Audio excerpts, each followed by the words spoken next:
Before we get started, a big thank you to all of my supporters over on Patreon and on Twitch, with the Patreon people coming up on screen now. A big thank you to my legendary supporters, Mike, Kira, Truck Driving Gamer, and Obi-Wan Kanzi. Thank you guys, I really very much appreciate it. If you would like to help support me and the channel, then you can head over to twitch.tv/mandatoryquest and drop a sub over there. Or you can go over to patreon.com/mandatoryquest and become a Patreon member for some early access to some videos and some behind the scenes stuff.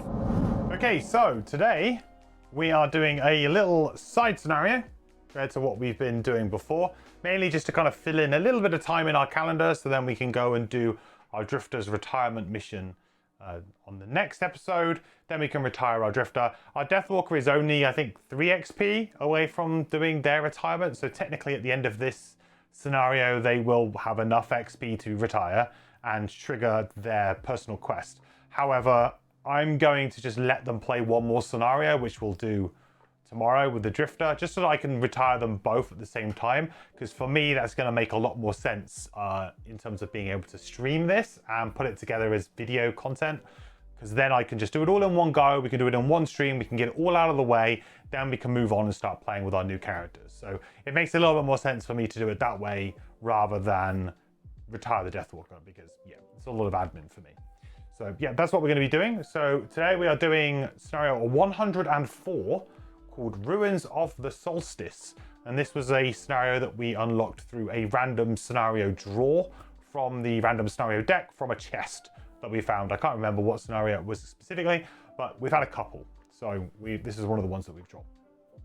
So before we do anything else, we're going to have to do a road event. So let's get a winter road event.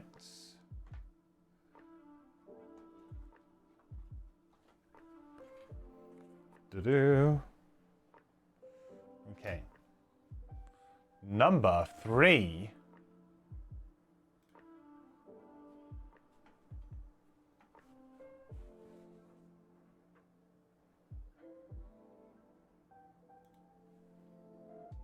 Okay, here we go.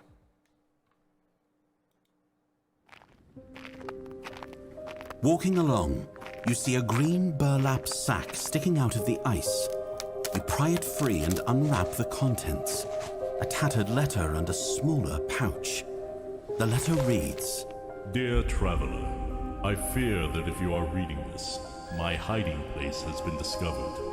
The enclosed item, an otherwise unremarkable stone, is accursed. Do not touch it. Do not carry it with you, and I dare say your life would be much improved were you to return it to its satchel and bury it again for some future unfortunate explorer to suffer its curse. I repeat, heed my warning. Leave this item be. It is not a treasure, but a horror I cannot convey in the few words I have here. Step past and do not return. You peek into the smaller pouch. Sure enough, it looks like a rock. Option A, take the rock. Option B, leave the rock. Okay then everyone, what are we doing? Option A or option B? Poll is starting. Option A is to take the rock. Option B is to leave the rock. Yes, for those of you paying close attention, the burlap sack was indeed green. Whether or not that is anything, or if this is just a bait, I don't know. But vote in chat. That could well be a big old, a big old bait. There's a typo in the scenario key, I think, and it should include Ice Wraith. Oh, well, if that is the case, then that's fine. What, instead of the wind demons, maybe?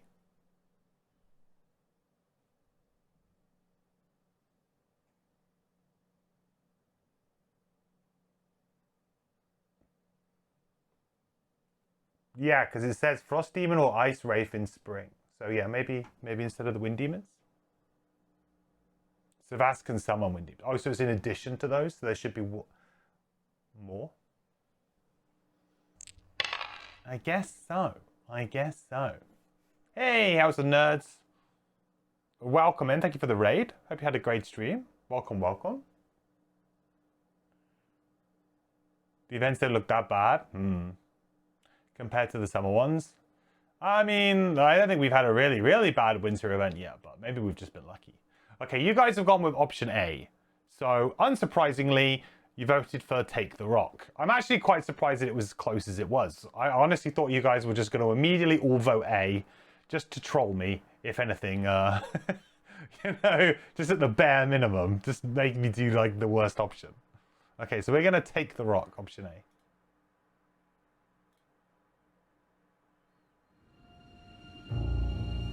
Despite the clear warning, you uncinch the sack and pour the rock into your hand. For something buried in the ice, it feels strangely warm to the touch.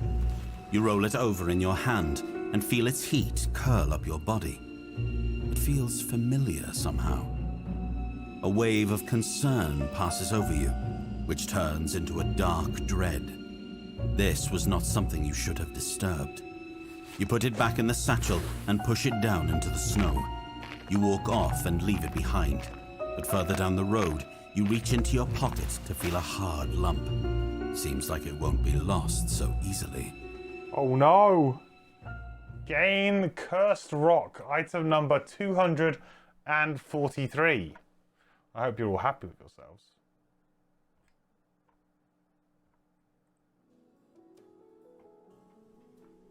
It's a mini Craig. I don't know about that. 243. Got a Cursed Rock. Cursed Rock. What? Oh no. Okay. This item cannot be sold and must be bought into and used every scenario. At the start of the scenario, perform Curse, Bless, Self. Wow, that kind of sucks. It can't be sold? What happens when we retire a character? Do we get rid of the Cursed Rock? Free item? Free bad item? Thanks. And it takes up a slot. That seems really good.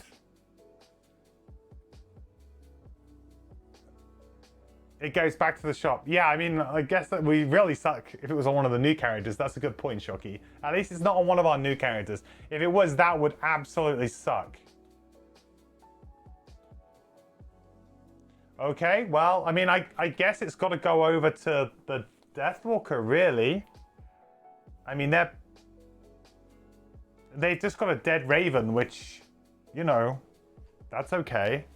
Did I just push my entire desk? I think I did. Did I somehow push my entire desk? That was clever. Well, I think it's got to be the Raven.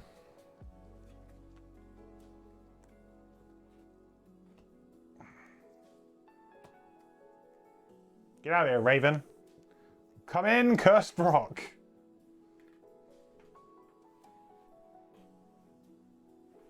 I mean, we do have, like, a fair bit of advantage on the Deathwalker, so I'm hoping that that would be, like, enough, you know? Potentially that will be enough. We'll see, I guess. Okay, so let's go over to the actual scenario.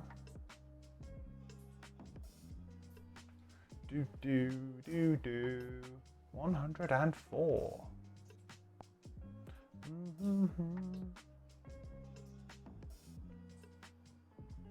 Rock causes a character to retire. That I'm trying to think that wouldn't be a good, like, I'm trying to think if that would be actually a good mechanic. It would be a terrible mechanic. Everybody would hate it. Okay. Right, scenario 104, Ruins of the Solstice. Let's go. You show the key you found to many people within Frosthaven, but none are able to offer any insight into the strange, cracked key. That is, until you stumble upon an ordinary locksmith, who gives you your first clue. The locksmith tells you a story in hushed whispers. A story about a cult known to experiment with forging keys. A cult that fled to the frozen north to avoid others interfering with their work. He doesn't know much, but he describes a mural that the first travelers into the north made note of. It isn't far from here, and the mural may give you a lead as to how to use that key. The mural, as it turns out, is painted on the side of a massive rock wall. The images on the stone depict the traditional symbols of spring and winter. On one side, the bountiful harvest, and on the other, desolation. Where these two warring murals meet stands a cracked outline in the shape of a door. You may have missed it completely, but for the fact it begins to glow as you approach. On cue, the key you have kept close at hand begins to glow as well. First green, then blue. The door swings open. Perhaps there are answers waiting on the other side of this door. Ooh, cool. All right. This is kind of fun. You mean in the sense you want to get rid of the rock? I see. Yeah. Definitely will rush retirement with the cursed rock. Okay. Scenario goals. Thank you for the follow, Midas. Welcome to the quest. Hope you're doing well. Welcome in. So, scenario goals. The scenario is complete when one gold treasure tile has been looted. At the end of that round, read 10.2. So, we don't know where that is yet, but we've got to go get some treasure. Scenario effects. Each character gains brittle. So, we will gain brittle on our Deathwalker here. But we have ignore negative scenario effects on our Drifter. Special rules. All hexes to the left of A in the scenario are considered to be in spring, while all those to the right are considered to be in winter. Each door and A is in neither season. All figures in spring consider earth to always be strong, while all figures in winter consider ice to always be strong. If some monsters of a set are within one season, but others are not, only those in the corresponding season benefit from the elemental consumption effect.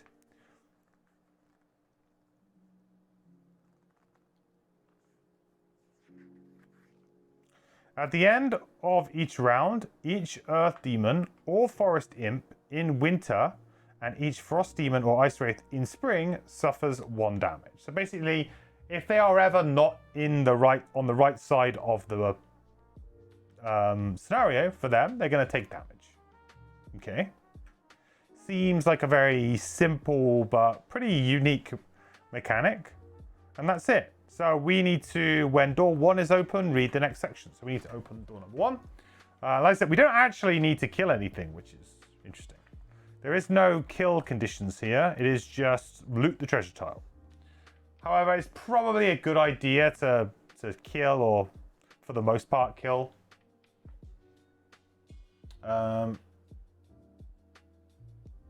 And we could start in any one of these 4 hexes. I figured that we would start towards the Frost Demons. Frost Demons are a little bit easier to deal with than the Earth Demons. Earth Demons are quite slow and lumbering. Frost Demons, they do have Retaliate, but they are lower health. Therefore, we should really be able to kill them hopefully fairly quickly. Okay.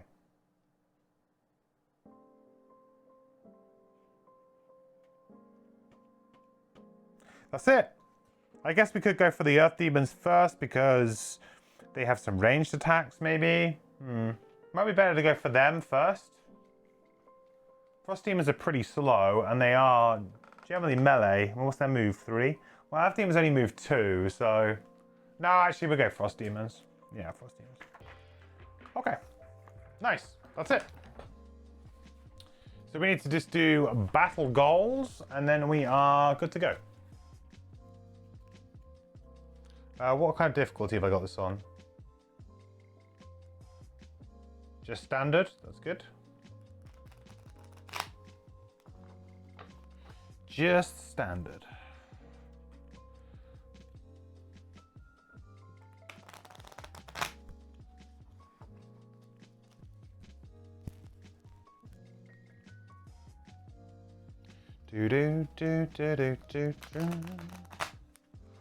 Let's hope we don't get what is it?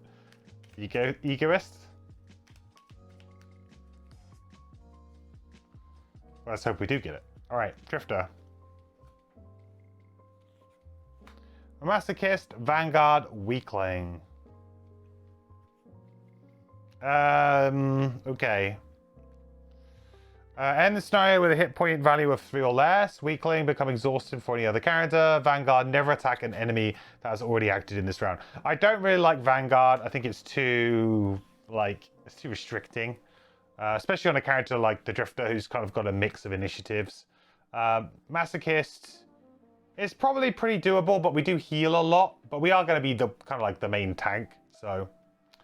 And then Weakling, become exhausted. We may not even ever become exhausted. So I think we take Masochist as just a pretty safe kind of one to try.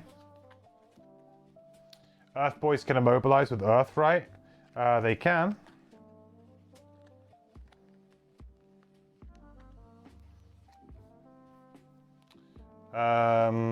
Zealot, Hunter, and Miser. Zealot, have 3 or fewer total cards in your hand and discard pile. Can work. Hunter, kill 1 or more elite enemies or 2 or more for 4 characters. No. Never exit a room with loot tokens in. This can be quite doable if we just play like a regular scenario.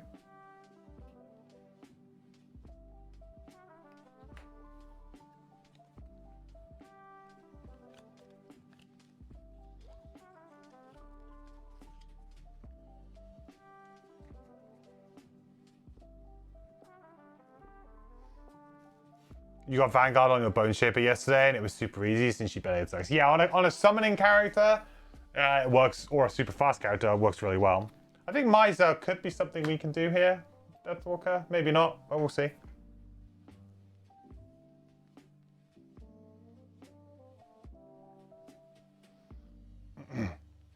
Go retire soon, so go big. Yeah, I mean, like, realistically, they don't matter that much.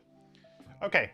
So, what do we want to do? Now, this to me smacks of a room we probably want to play Eclipse in.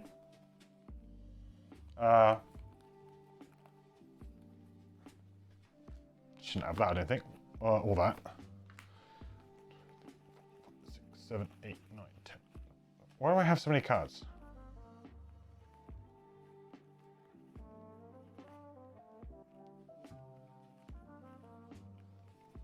One, 2, 3, 4, 5, 6, 7, 8,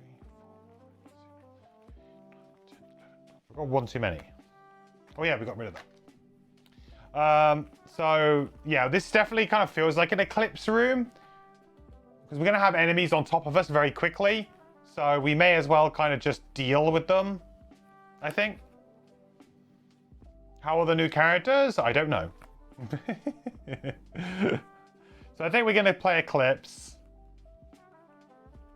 My only worry is that I don't want to be like really too slow with this. I'm a bit nervous that I'm just going to get destroyed. My brittle is going to get destroyed. So, you know, because I am brittle for the start of this. So we could have a very, very rough start here if we're not careful. I think I wouldn't mind kind of trying to hide in this corner a little bit.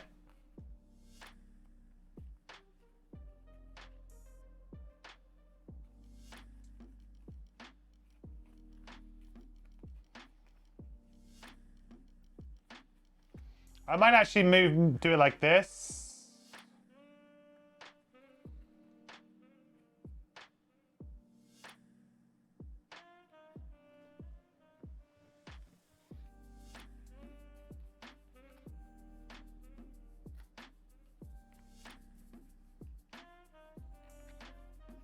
Which one do I like more?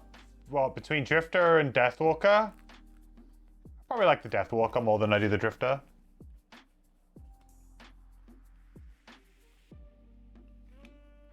I feel like the Deathwalker's just got more, you know, interesting interplay, whereas the Drifter's pretty straightforward, but it's still fun to play. I feel like the Drifter is one of the classes that people are going to be more surprised that they will like, because a lot of people were thinking that the Drifter was going to be too easy or too basic. Like, oh, it's not got enough to it. But actually, I think the Drifter is pretty fun.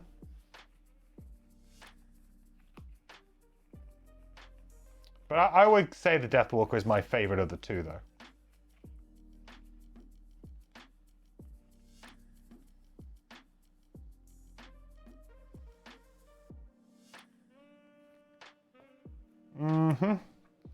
Maybe something like this. Get a poison up on something. Give us an opportunity to maybe have a nice big turn next turn. That seems quite good. What? 19 months. I'd say things are getting pretty serious, MQ. Oh man, are you going to propose to me, Bones? Is that what you're leading up to? Is that what's going to happen here? I don't know, man. I'm kind of already taken for. But thank you, though. Thanks so much, buddy, for the 19 months. The quest continues, my friend. Good to have you back. Maybe. Maybe. I mean, 19 months. I can still have proposed. Jesus.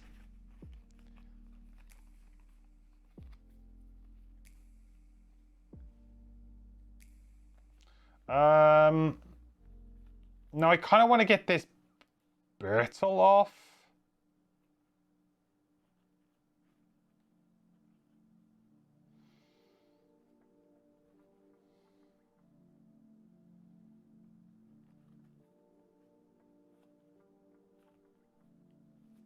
Am I just going to stay where I am and just go super early and kind of just like tank up like an absolute boss? Or am I going to go straight into trying to play something a bit spicy? I feel like I need to get damage out, so I need to get crushing weight out, really.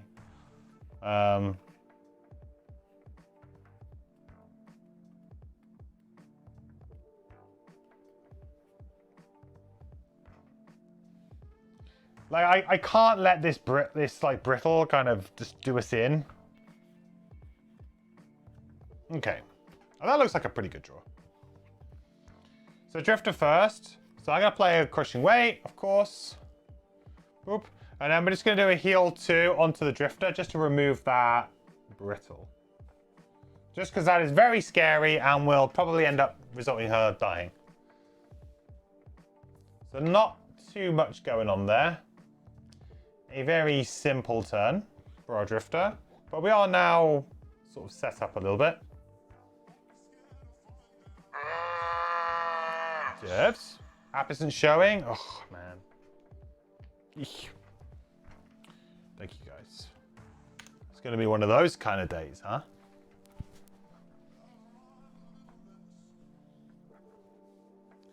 Okay. Earth Demon. They are healing. And then they are going to immobilize everything within range 2, which is nobody. So that's great. Thank you, Earth Demons. Frost Demons.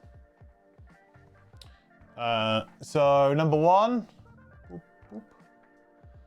is going to attack for 3 on our Deathwalker with disadvantage.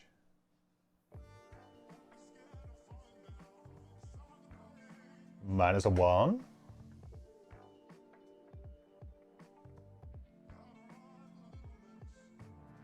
That is 2.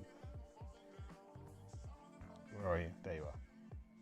What's interesting is that there's quite a lot of pierce in Frosthaven, both on enemies and on players. So your traditional armor items of, let's get more shield, feels like actually I've been very happy with like the crude hide armor and the cured leather armor. I found them both to be, very useful. I have not felt like the immediate need to be like, where's my plus shield armor, Which is usually like, you would upgrade straight to that very quickly. So I felt pretty good about it. I think it's worked quite well because I've been attacked so many times by enemies with pierce. Also, cam isn't switching, is it not? I specifically got the script working earlier. 0, 0. Oh, that's why. There you go. Right, it should work now.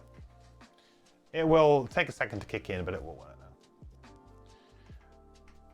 How's it going? I finished scenario 1 the other day after failing it once. Nice, Chaz. Hey, everyone's a bit rusty. Don't worry about failing it.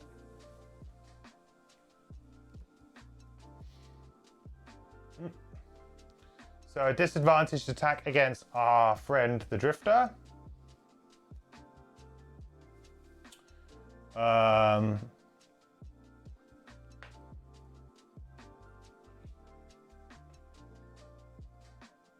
up. Oh, I'm using the wrong tokens over there. There we go. Oop.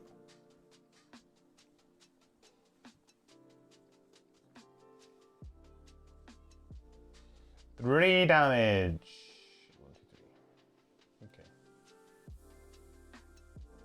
Good. Did I put the rock thingy? Oh, you're right. I need to. You're right. I need to curse and bless her. You're completely right. Thank you so much. I didn't. I got that rock and I immediately was just like, I don't want to talk about the rock. I don't want anything to do with the rock.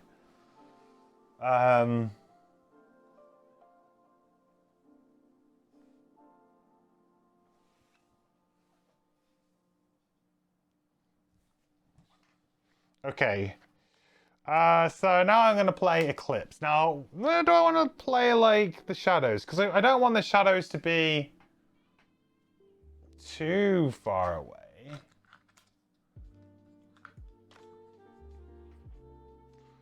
You know, I want them to be kind of around here. Presumably A is just a marker, so I can put stuff in this hex. But shadows generally allow you to go in there anyway. One there. I think I want to put one near this guy. Or do I just kind of go ham on one guy and then move them? That's the other thing. I could just go ham on one guy and then move them. That might be a good idea.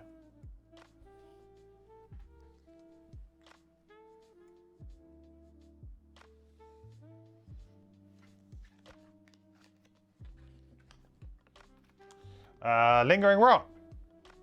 I'm going to use the bottom here, and that was a snowdrift, right? So that's just difficult terrain.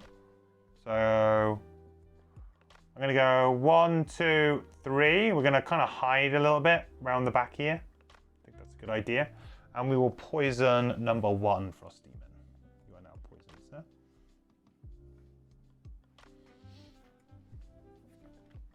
Mm-hmm.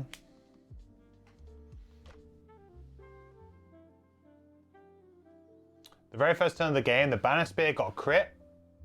And between yourself and your friend, you lost 3 to 4 cards each. Oof. Second turn, when the Banner Spear would kill 2 enemies, the priest disarmed him. The game just said no. Yeah, like, I think that's the common... I think a lot of people are going to have the same kind of problem initially with Frosthaven, where you're going to, like, lose fairly early on, like the first couple of zones, because it's... Even if you come from Gloomhaven, a lot of the tricks that we've had are gone. And the enemies are still pretty scary. So there's not this... I've definitely had to just kind of allow myself to go, okay, I'm going to get hit a lot more in Frosthaven than I would have done in Gloomhaven. Like Gloomhaven, I was very good at immobilizing, disarming, stunning, whatever it might be, even like my movement, to try and stay away from enemies to not get hit. And I felt like in Frosthaven, it's more like, hey, you're gonna get hit. You're gonna get hit a lot. So you need to kind of have a plan for that. Like, yeah, you're just gonna take damage. So heals become way more important. And you need to bring items that are gonna, like, you know, help you out. Defensive items that are gonna help you out. It's very kind of like interesting difference in the two games. There are, like, obviously a few small control things around. It's still around, but it's nowhere near like it was before. It feels a lot more like you just need to roll with the punches a bit more. You used to lose at Black Barrow too. Yeah, Black Barrow was also hard. But like, I felt like if you come from Gloomhaven, you're probably expecting to, like, yeah, cool, I can do that. And I think actually Frosthaven sort of kicks you around a little bit. So here's some priests. And priests were not nice in Gloomhaven, and they're certainly not nice in Frosthaven when you can't react a lot of the time to what they're doing.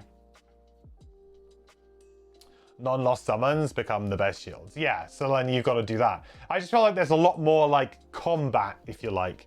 Like so many times in Gloomhaven, I'd be like, right, I can stun this, do this, then that means that these guys won't have a turn. And you go, right, next turn. And you can kind of like play a turn very quickly. That doesn't really happen here. It feels like, nope, you really do need to take your beating sometimes and just heal out of it. Okay, next round. So I'm pretty sure I want to just go for the old ritual sacrifice.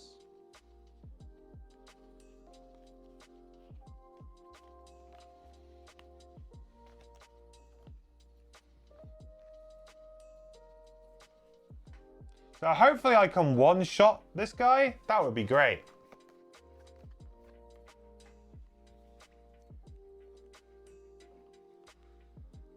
We use a combination of Ritual Sacrifice and Call to the Abyss to add 4. So hit for 7. I mean, we won't quite one-shot 8 with the poison. But it'll be pretty close if we get a nice draw. Draw that Bless straight off the bat. I need to play some form of bottom ability here, I think.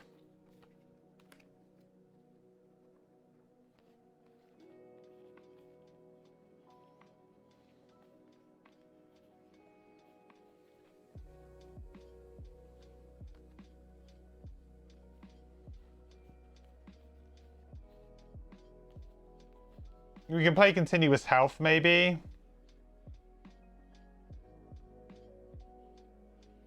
How much did I take? 3? I could quite comfortably play Consume Stamina here and Continuous Health. Be on 21. That should hopefully give us a little bit of leeway here. Depends on what happens. I like this turn. Right, 18. Oh, and they're going to heal themselves?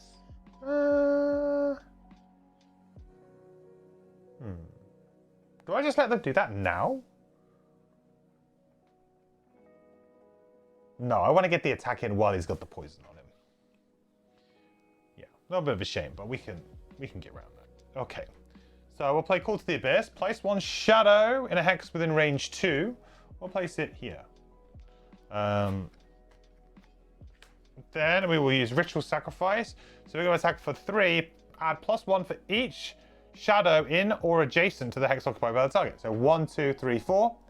So that's going to be an additional 4, 5, 6, 7. I think I will use a Spyglass here because this is such a big attack that if it whiffs, it's just rubbish. Only if they have ice to heal. They always have. So the scenario condition is, if you weren't here at the beginning, is that anything to the right of the A token is in winter, which means that ice is always strong. So from the right side of A onwards, ice is always strong on the right side of this. On the left-hand side, earth is always strong because this is spring. So when any of these enemies are basically on their half of the board, they're going to always get the elemental benefits of any of their abilities that they do. If, however, they cross over to the other side, they're going to take a point of damage at the end of their turn. I think it's the end of their turn. At the end of the round. At the end of the round, they take damage if they are in the wrong side. So that's like the kind of scenario condition here, if you're just joining us now. So that's why I'm saying that they're going to be healing, because basically they always have ice, is the scenario condition at this point. Okay, so we're going to be attacking for quite a lot, and we're going to have advantage. So +1 or 0. So it was 4, 5, 6, 7, poison 8, this 9. So that's 9 damage to number 1. 1, 2, 3, 4, 5, 6, 7, 8, 9. And we take 2 retaliate back, unfortunately. Kind of hoping that we just like one-shot, but we don't. And that is the end of our Deathwalker turn. So these guys are going to go. They're going to immobilize us both.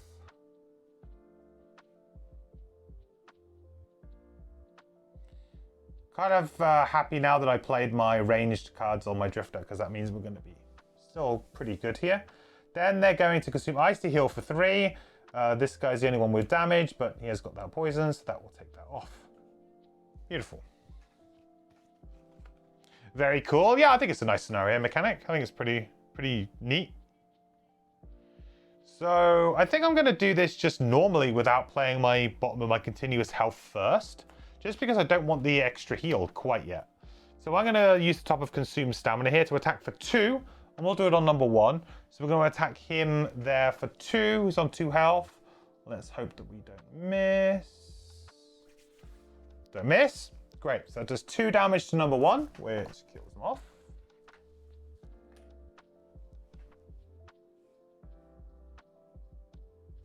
Then we get to heal, where X is the amount of damage suffered by the target. So we're going to heal up for 2. Then I will play the bottom of continuous health. So I didn't want to get that extra trigger there for like 1 health. It just felt like a bit of a waste. I could even use the Amulet of Life, I suppose, to get up, but I think like that's all good. Nice. That was actually a pretty good turn, I think, for our guys. So now these ones are going to move 1 and 1, and they don't do anything more. I think like crowding everything into this would be quite nice. Next round.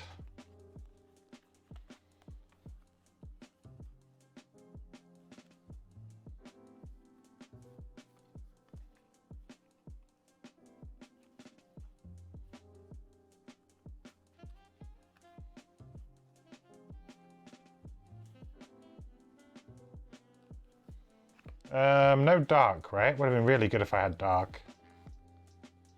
Guess these guys kind of hoover stuff up, though.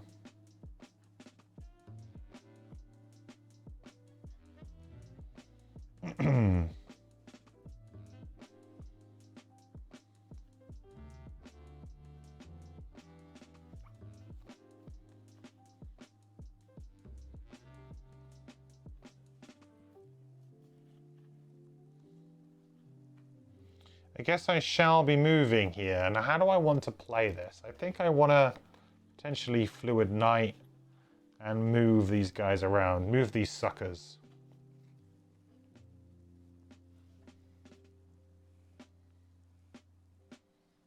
Because I am immobilized, so I can't do much. So Fluid Knight would be probably a very good way of doing this now.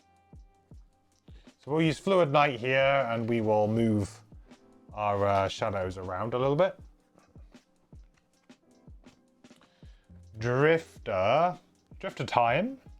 It's good that we've now got 2 things up, so we can probably just start attacking now with some of our better cards.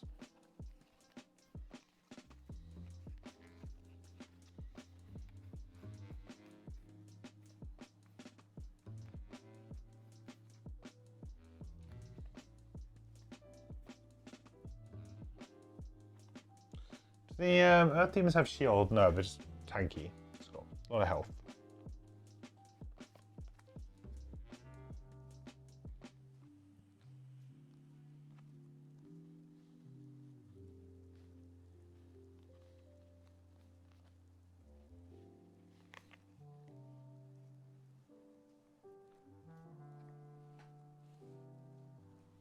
Oh, do I want to go 17? Not really.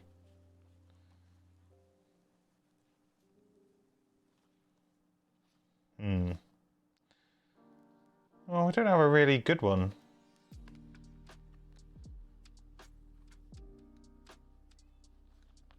Maybe I'll just hit them with a big breakthrough and it just hopefully gets them dead. And maybe we move and get some loot, maybe. Feels like 34 is pretty early. Yeah, does the job against these Earth Demons. Okay, so Deathwalk time. The first thing we're going to do is Black Barrage. Move all shadows up to 2 hexes. So let's start to kind of filter them this way. I would ideally want to fight these guys on this side of the room. So I'm going to kind of move these quite tactically here. to kind of get them into a really nice position.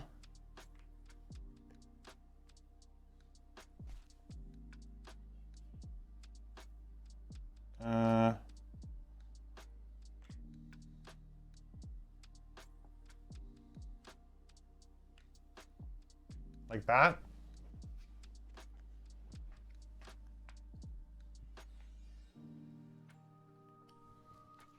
Then I'm going to use Fluid Knight. We're going to attack for 5. Performing the attack as if I was occupying a hex with a shadow, then remove the shadow to create dark 1 XP. So we'll get our 1 XP and we'll make our dark. And I think the one I'm going to get rid of is probably this one.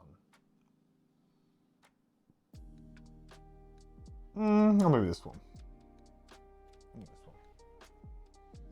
No, actually this one because it's further away from the door. Okay. So we're going to attack for 5.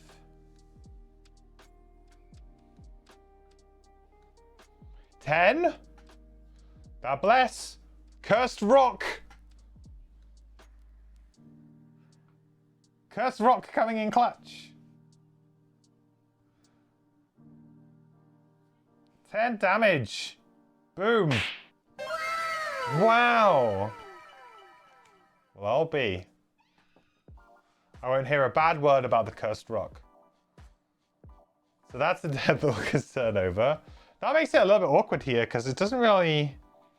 don't really quite get what I want now. More like Bless Rock, yeah.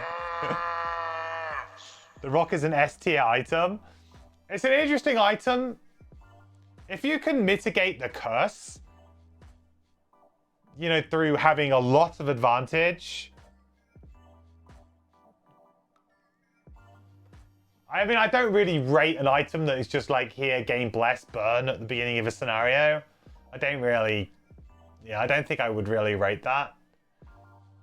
It's an interesting effect. To be fair, I quite like the thematics of it. And the way that it kind of just, you know, gives you the bless and the curse, and it kind of like gives you both. It just basically amps up your variance a bit as a character, which is kind of cool. Like, hey, you're gonna have some, you know, you could have some really good highs, you could have some pretty miserable lows when you draw them, but I like it. Too OP, yeah. Okay, let's do Breakthrough. So we're going to attack this guy now for 4 with crushing weight 6. It's kind of overkill. It's only on 1 health, but you know, needs must. Can still miss. Dead.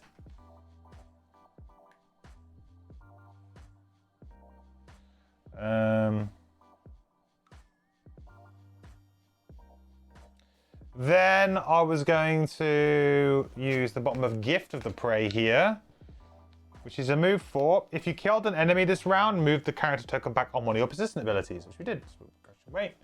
So these guys are moving, what, 3? So they're going to start taking damage. I think we just go, we nip to this loot. Very sneaky loot. I wonder if the loot deck's going to work on this scenario. I hope it does. 20. Only reason that I say that is that when I put this scenario into Gloomhaven Secretariat, it didn't automatically generate the monsters, which I thought was a bit odd.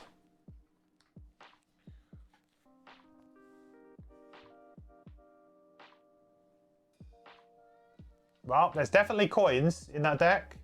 There's also Snow Thistle, which is something that I am actually after, I think. Could do with that.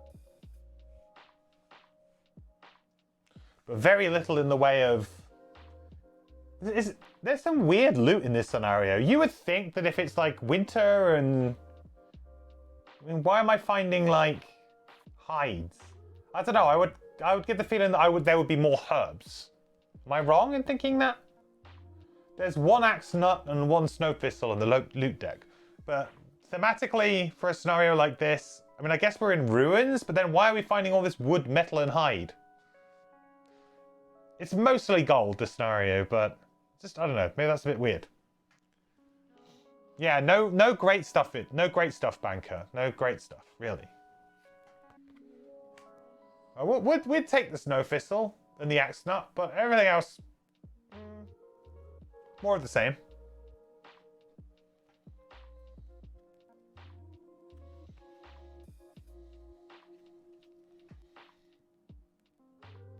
Okay. Who went first? Deathwalker. 1, 2, 3, 4. 1, 2, 3, 4. 1, 2, 3. Oh no! Getting really close. 1, 2, 3. Okay.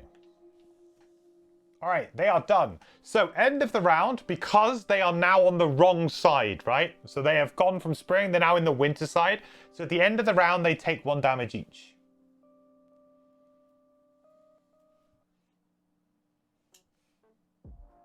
Beautiful. Next round. Hey, movie enthusiast. Thank you so much for the resub. 4 months, dude. Hope you're doing awesome. The quest continues, my friend. Good to have you back with us. Skin off every monster. Yeah, apparently we're skinning everything. Ugh.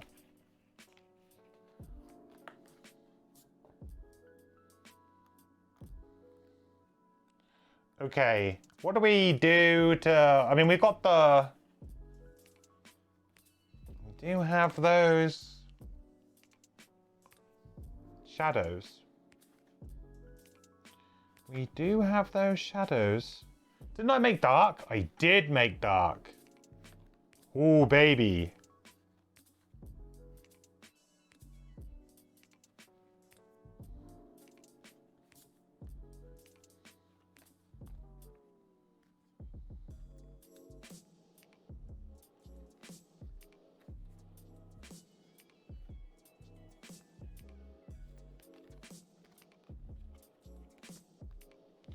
I mean, I guess I can use my boots if it's not good enough, but we're going to go for the disarm.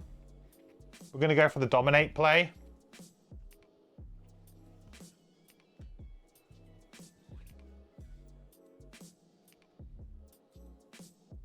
I've only got 1 XP on the Deathwalker. That feels really not right. Oh, it's because Ritual Sacrifice doesn't give you an XP, huh? It is very good. I can see why it doesn't give you an XP.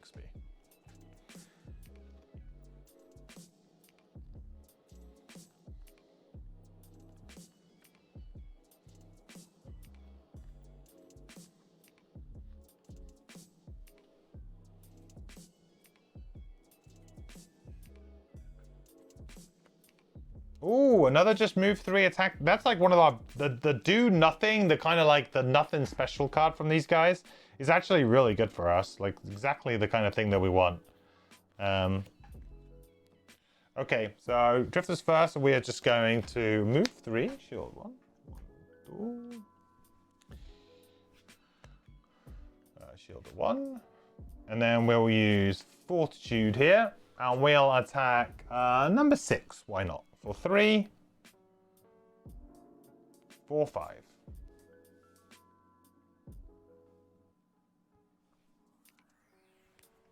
So 4. And that gets us a experience point. And let's just loot this token.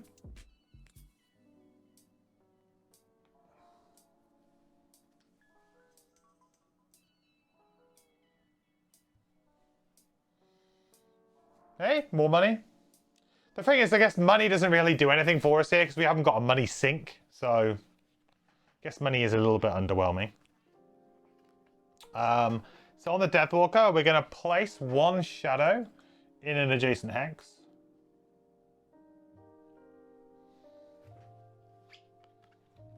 Then we're going to use Dominate. So we are going to attack for 6, consuming the dark to add Disarm. We'll do it from here. So 1 XP as well.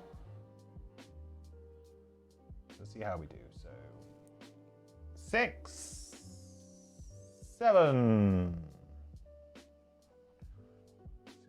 7, and a disarm.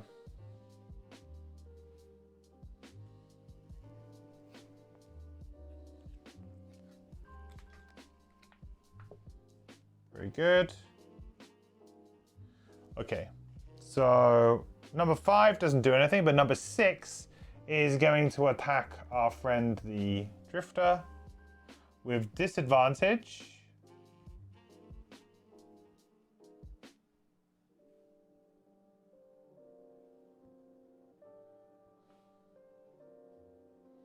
For 3.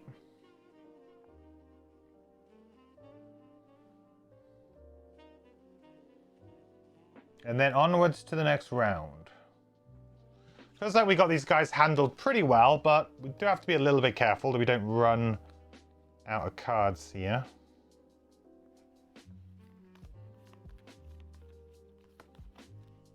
End up having to long rest.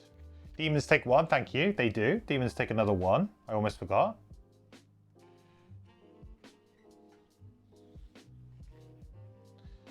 Okay, 3, 4, 5. That's not bad. Heal. I think we can go for a try and kill something here. Could be quite nice.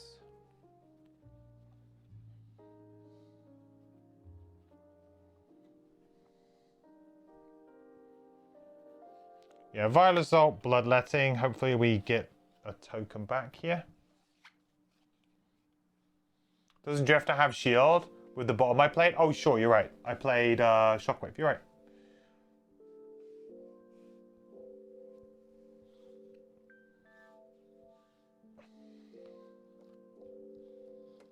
I'm just like so used to that not really mattering because of the amount of heal that we have. It's like, yeah, we're gonna be healing up to max anyway. It's fine. I kind of need to go 34 here, I think. I want the Drifter to go first.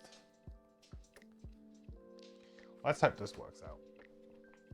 Man, am I just getting lucky with draws, or what do we think? Feels like these guys haven't really been a problem. We did have that really nice ×2 on the Frost Demon to kind of just get us like way ahead. That helped. Right, so we're going to attack for 3 here on number 5, which is this one here. So 3, 4, 5 with Crushing Weight. Let's hope we draw this +1. -1. That's actually kind of sucky. That puts me in a bit of a weird position here. Because I don't get the charge recovery on Bloodletting.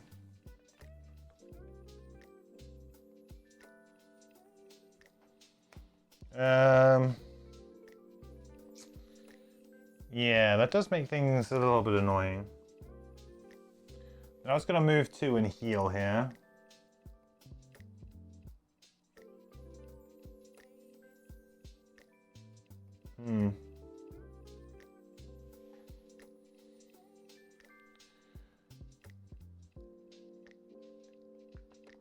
If I go here, I can kind of stop the multi-target maybe.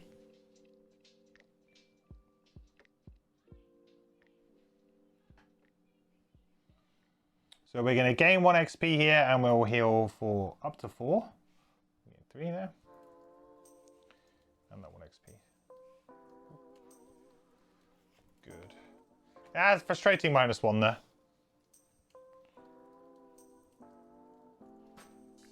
Because now I'm like in a weird position where I'm like, should I just kill?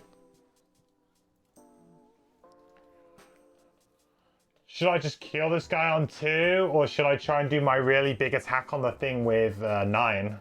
Because I was going to attack for 6 with Restless Spirits here. I also was like, hey, I can get the curse in, right? That might have been an okay time to use the Frenzy Potion. Just as a way of, hey, I missed an attack essentially, use the Frenzy Potion. Maybe I should have done that. Use the Frenzy Potion and then... Yeah, but then a Frenzy Potion can come in clutch like when you really, really need it.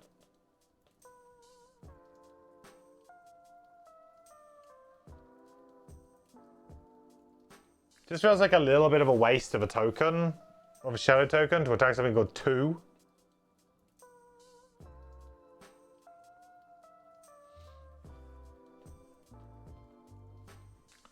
Boots on Deathwalker would have been alright too, to go first. Now the plan here is I wanted this hex. So the reason why I did that is I wanted this hex, which the Drifter was on. Because my plan was Drifter kills this with hopefully a +1 draw, hopefully. Then can just go get the loot. Then we can teleport here, and then we can do our big attack here. And we can soak one attack on our Deathwalker with our leather armor. So, like, the plan really was to ideally min-max it a little bit more, but that -1 makes it harder to do so. I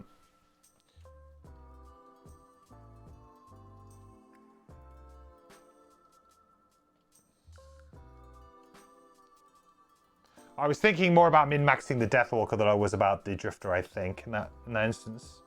I mean, I could just attack for 2.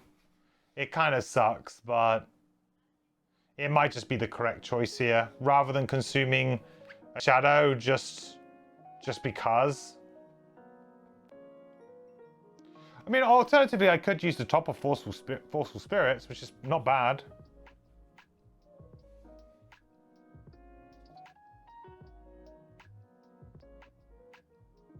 Yeah, let's do that. So instead, what we'll do is we'll move. We'll just move to here. Boop. Using this, and then we'll just use the top of Forceful Spirits. I mean, we're attacking 2 things for 2. It's not too bad. This guy's now not able to get anything anyway because of the 1 move. Feels good. I mean, I guess the other thing is I don't really need to attack him because he's gonna probably die to round effects, but. Well, we'll do it anyway. So we'll attack, yeah, number 5 first. So that's 2 damage, so that's dead. And then on the other one, number 6, miss. Okay. Yikes. Well, we got what we wanted done, which was that dead.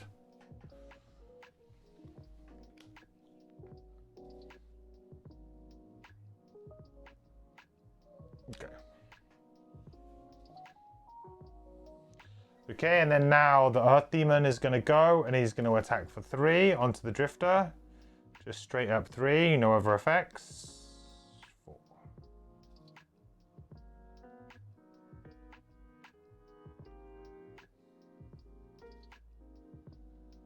There's no Earth because he's on the other side.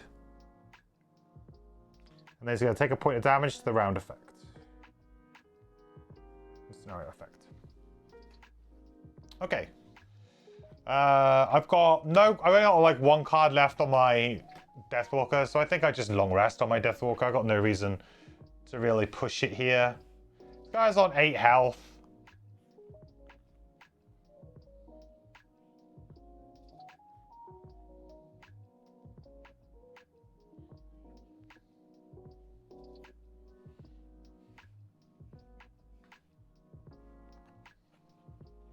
Ooh, he's going to heal himself.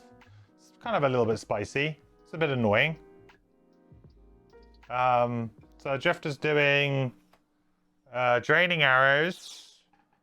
I'll move a little bit here. I think I want to get closer to the door. I'm guessing I can go on this hex. I don't think there's anything bad about it.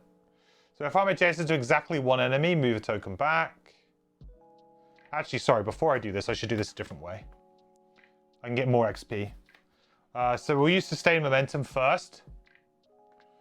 So we'll attack for 2, crushing weight 4. This way I get an extra XP. So we'll attack for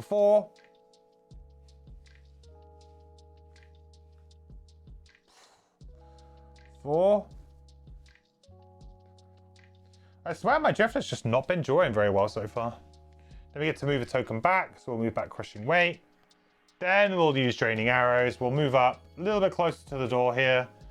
And we're adjacent to exactly 1 enemy, so then we can push back crushing weight 1 more again. Right? Doop, doop, yeah.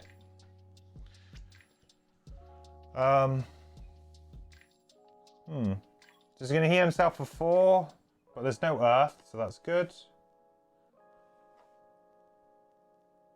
Deathwalker's going to heal up. Refresh this. With my long rest, I can move 1 shadow up to 3 hexes. I will move probably this one, like, so it's right next to the door, I think. He takes one, thank you. Forgot that again. I'm gonna forget that so much.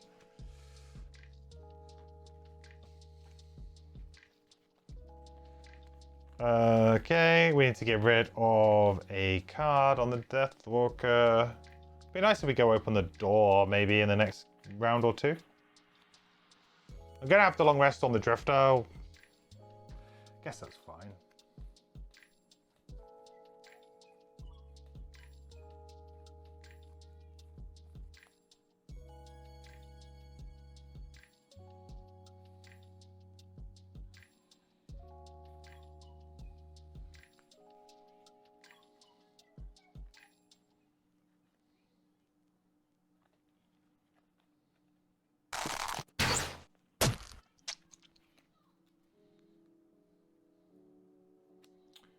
Hey, CJ Potato Girl, thank you so much for the follow. Welcome to the quest. Hope you're doing well. Welcome in. What can we do this round? So this round, I'm thinking we just long rest, and then the Deathwalker sort of just deals with this problem, and then next turn we go through the door. Those are cards to get rid of. I mean, the problem is we've got so many good cards now. I like all of them. There isn't a bad one in the bunch. Perhaps Forceful Spirits on this one. Because it's kind of better to just nuke stuff down. And we're going to have trouble maintaining our elements, maybe.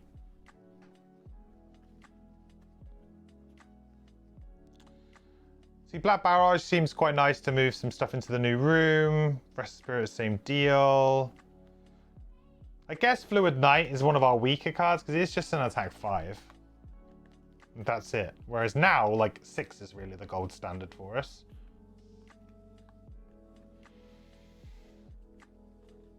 I mean, how am I going to get rid of an attack 6? Really?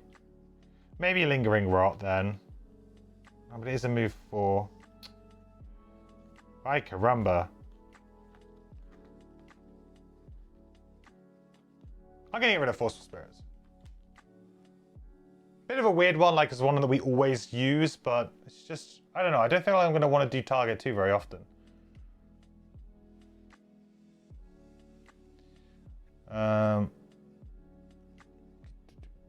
Did I give him a point of damage? Yeah. Let's say yes.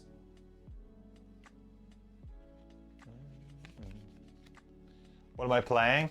Frosthaven, Scenario 104. Yeah, so we're playing Frosthaven. I don't know if you're aware of the Gloomhaven or Frosthaven series of games, but yeah, this is Frosthaven. So this is a side scenario, one that you unlock randomly from a chest in one of the other scenario missions. And it's got quite a unique, it's got a very unique mechanic where there's spring and winter. So spring is the left-hand side of the tiles, winter is the right-hand side. And when any of the monsters, the demons, cross over into the side they're not supposed to be on, which is like this guy, he's an earth demon, so he wants to be in spring. If they're in winter, then they're going to take a damage. But if he is in spring, then he gets a big buff to, well, big buff into it. It's cool, you're totally buying this. It might be a bit hard to get hold of right now. You might want to, I mean, I don't know, actually, you might be able to get it in certain places. You're probably best looking at like places like eBay right now, because this was a Kickstarter and the Kickstarter is sort of about delivered now. I think they're in the last kind of wave of people getting their Kickstarter versions of the game, but it was pretty much sold out throughout regular distribution, most people were saying, but that doesn't necessarily mean you can't find it. We've had people come into the channel and say, yeah, they managed to find it. So you might just have to dig a bit deep.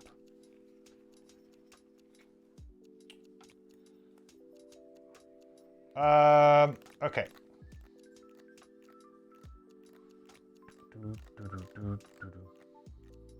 About 5 to 10 copies of the game store here. There you go.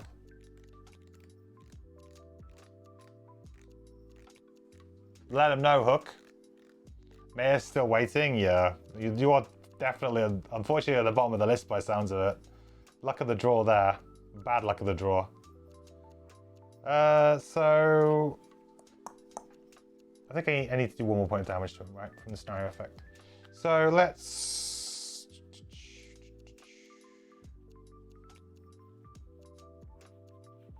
Really want to go get that loot. I really want to get that loot.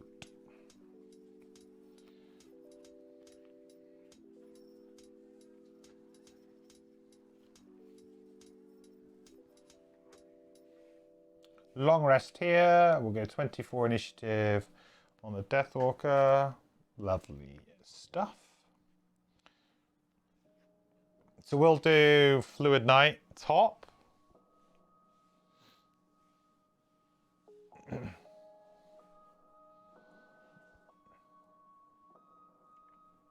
You're looking at this Alice in Wonderland like game. I think it's called Where a Wonderland something. You mean what? All right, so yeah. Oh, yeah, I know exactly. Wonderland's War. Is that the name of the game? Wonderland's War. That's on my my wish list at the moment, or my watch list for sure. Look, I've heard very good things. That's another quite expensive Kickstarter, I think, right? But I think that one is actually maybe more around now. But that has been different waves of Kickstarter.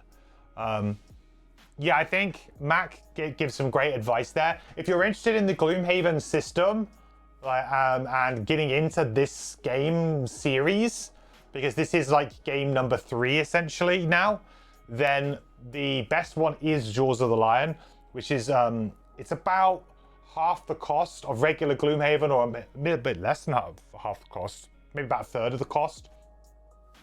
And it is like it's like a condensed campaign.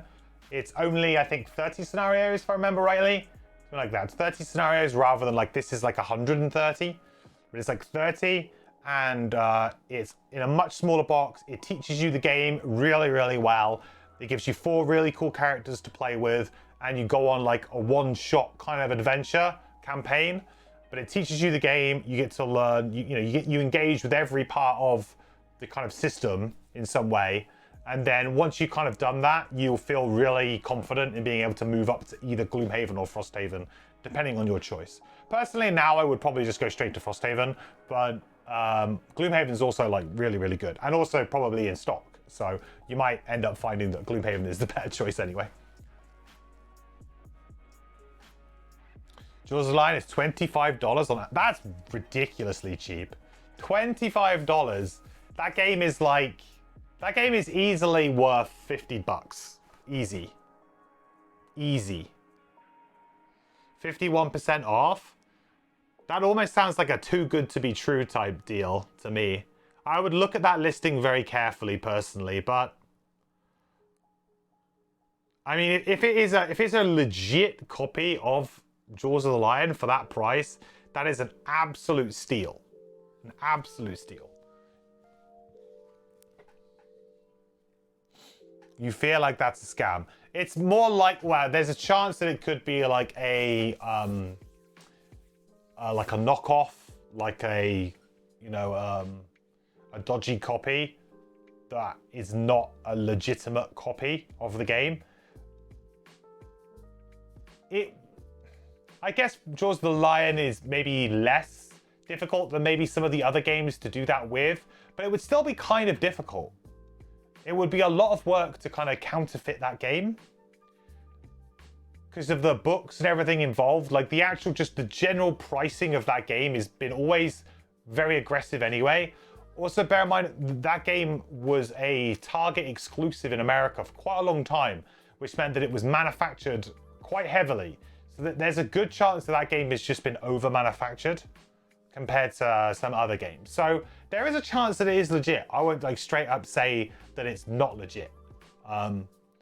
There are factors at play which to me would say that I wouldn't be surprised if it did go on it, right? It's Prime.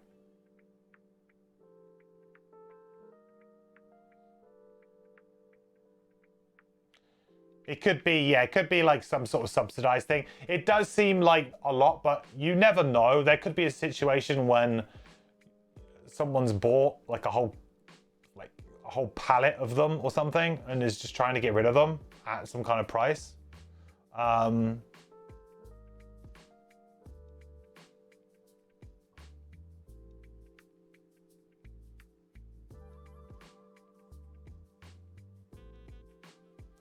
You're not finding the target thing. You go to target almost every day. I think it's like, I mean, it was exclusive to Target for a while. And then the problem is it was exclusive to Target, but it was very, I think initially at least, it was maybe manufactured in fairly like middling quantities anyway. So I remember at the time, everyone in the US was running out to Target to try and buy it. And they were struggling to get it, you know, in every Target. So, but yeah, if it is $25 on Amazon, like Anthony says he sees it too, you know, if someone has the link, feel free to post it, although I don't know if it's a localized link or not. Then, I mean, that to me is a fantastic deal. Like, that's an absolute steal. Like, you get so much game for that. Like, so much game for that. And even if you don't particularly like it, like, even if you were to buy it, play, let's say you were to play like 3 or 4 scenarios and be like, oh, I don't really like this game. That's like you've risked nothing really in terms of like, you know, board games. I've spent like 50, 60 bucks on board games that I've not liked and like struggled to get rid of afterwards. You know, played games once. That's a game that you could play. You'd play that game 30 times. 20 to 30 times is a full campaign.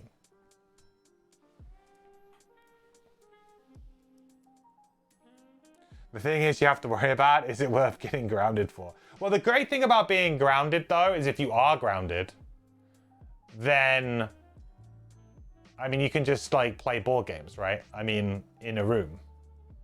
Surely it's the best thing to have if you weren't allowed to leave your room. I'm a bit of bad influence, but absolutely do not do anything to get yourself into trouble.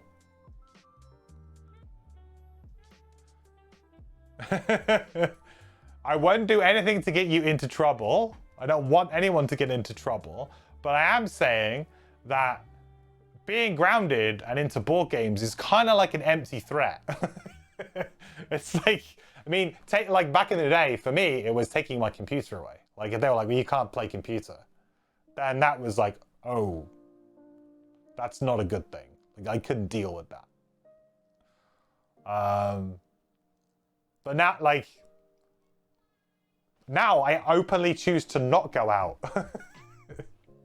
Now I'd rather not go out, you know? There's like a turning point where I'm like, I would rather not go out. I'd rather I'd just sit at home, thanks.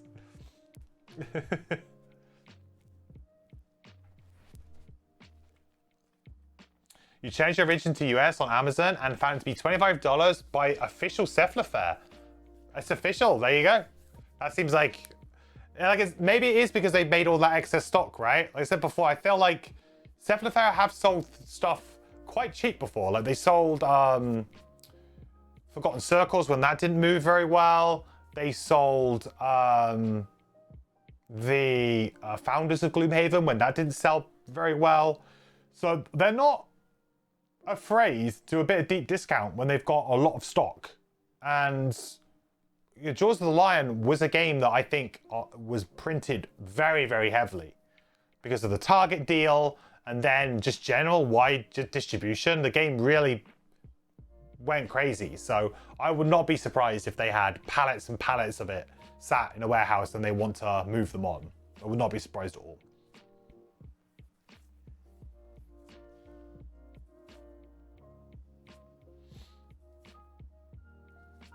Why is the theme on Amazon listed as animals? I do not know. That's a good question. If it is, I would definitely check the seller to make sure. I mean, with all of these things, if you buy it through Amazon though, like there is going to be some level of security that you have. I mean, personally, I pretty much only exclusively use credit cards now to buy things online because I know that if there is a problem, I can just go to my credit card company and they'll sort it out. Like I don't have to worry about it myself. So So I always use that kind of thing. They probably thought it was related to lions. Yeah, it might just be like it might be an auto-populated category thing. Anyway, I've ummed and ahed about this turn a lot now. What was I doing? I was going to attack him for... I was going to attack for 5 and make dark. Consume this.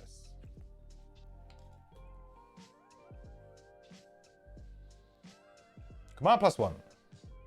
Oh no! The cursed rock! He giveth and he taketh away. Oh my word. All that for the cursed rock. Son of a gun.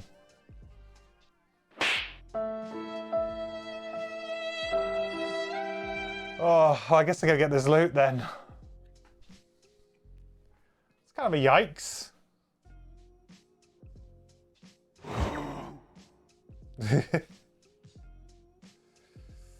Alright, well, it's gonna be an attack of 3 on our drifter. 6? What just happened in that round? That was supposed to be so simple. That round was supposed to be like easy, like no problems, whatever. Right, take a damage from the round effect. What happened? We'll heal for 4. I guess I could probably use my amulet before that as well if I wanted to get another 3 back. Yeah, sure. We'll get an XP.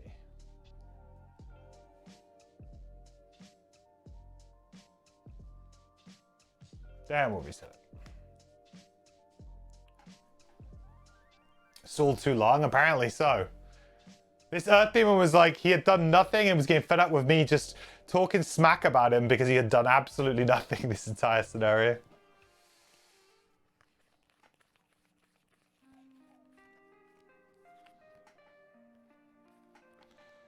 Okay.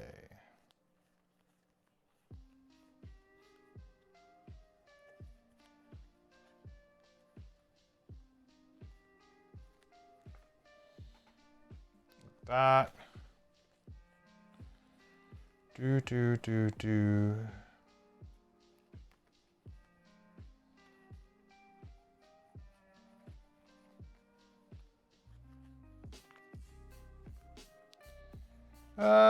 Maybe give it a prudent preparation now.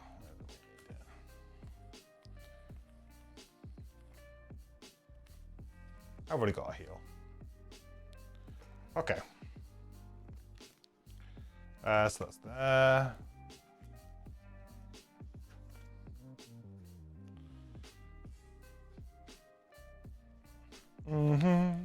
Right, so now let's go on to... Well, it's the next room, really, but this guy just seems to be hanging around, doesn't he?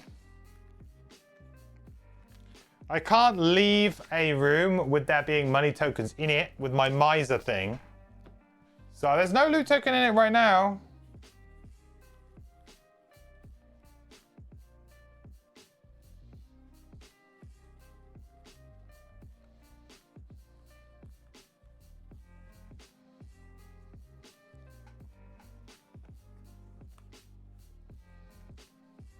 So I'm 5.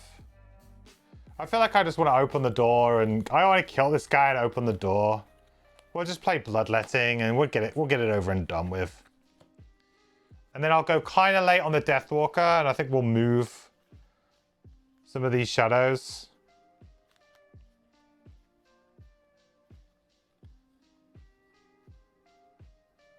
Do we have dark? We do.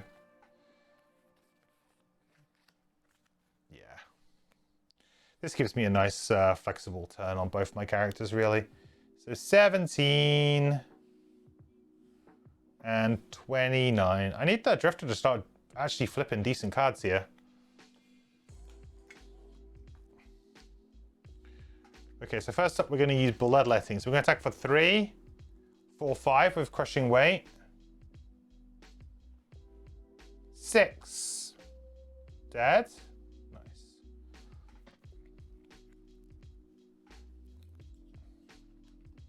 I might just give up the miser thing. Because an enemy died, we can push back a token. We'll push back a heal token, I think. Just because it'd be good to have a few more of those. Then we'll do shockwave and we'll open the door. 1, 2. And let's see what's behind door number 1, everybody.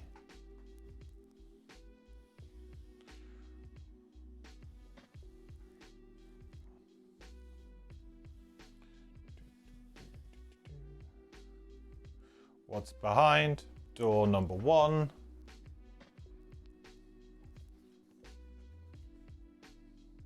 It's a big room. Right, let me move everything to the side.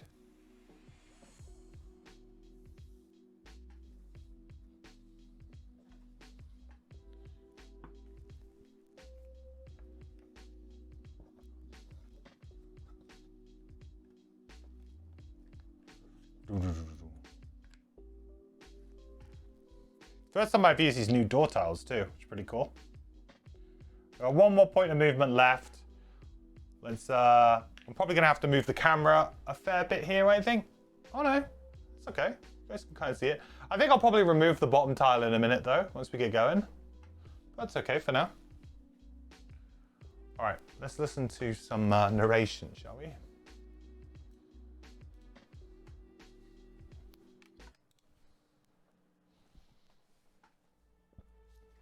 The strange vault you find yourself in continues. You find it peculiar how the whole place is split down the middle.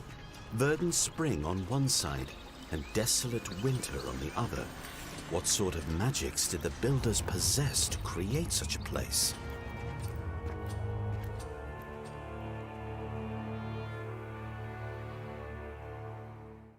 Ah, cool. All right. Well, there's still this A thing going on. Same kind of deal.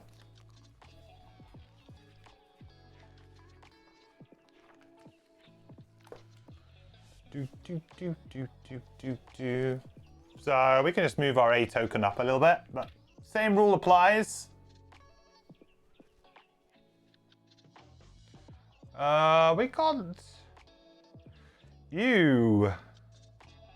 Don't know how I feel about this group of enemies. This is the kind of group of enemies that could get out of control if we do not. If we are not careful here.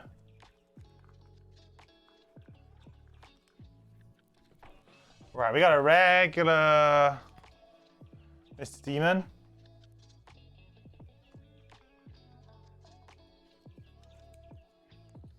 We have some imps. We have 2 imps. 1 regular and 1 elite.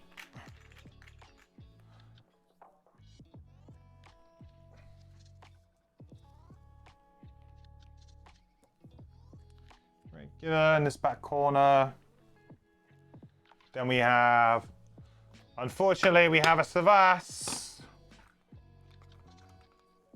We have a Savas, a regular Savas. Ice Caller at the back. Oh, Ice Storm even, not Ice Caller. That's a little bit scary. You don't like to see them, especially when they're at the back of a room with no clear indication or path on how to get to them. Got a little bit of snow drift going on to slow us down as well.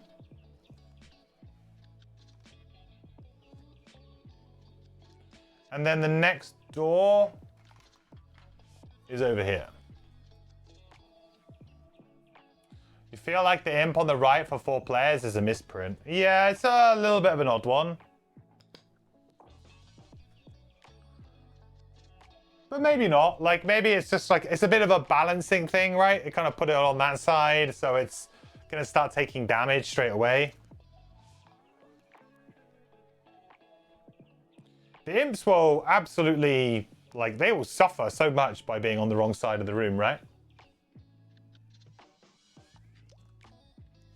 That imp on that side of the room could, in theory, just kill itself within a couple of turns. Guess that's kind of possible. Right, so what do we want? We want a number 2. Number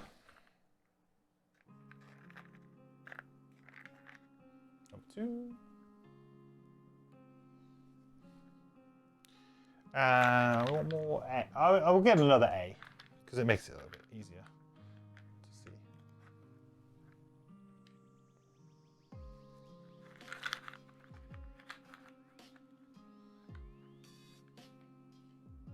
They've got like A's all the way down the thing. I just don't see like that's really much point in that.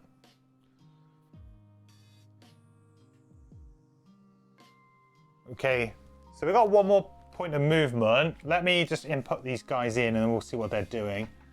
Number 6. So move to attack for 4. Not really a problem right now. Imps, we've got an elite number 2. Move 4, attack 2, range 3. That might get into range of us. And then what's this? Number 9. So this is the big one. What are you doing? What are you doing? Yep, there it is.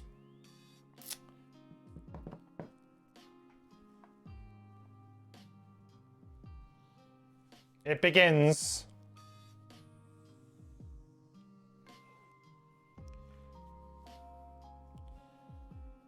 So the question here is, do I push this back or not?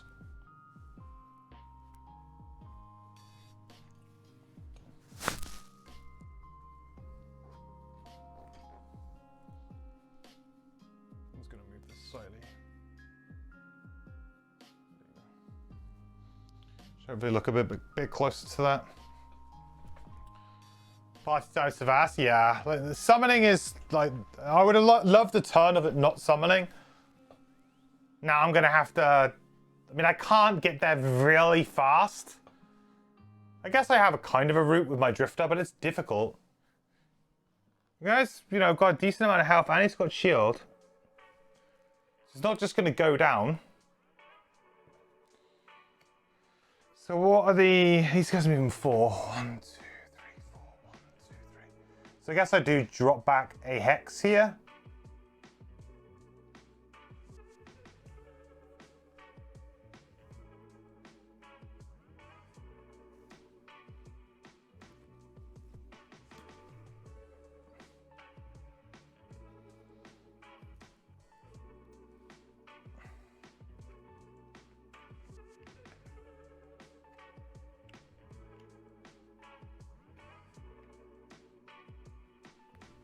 Something like this. And then unfortunately my top doesn't do anything. Okay, so let me just adjust a few of these things again.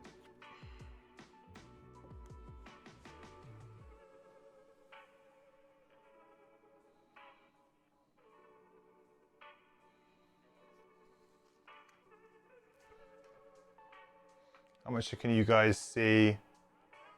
Decent amount if I move everything up to the left side.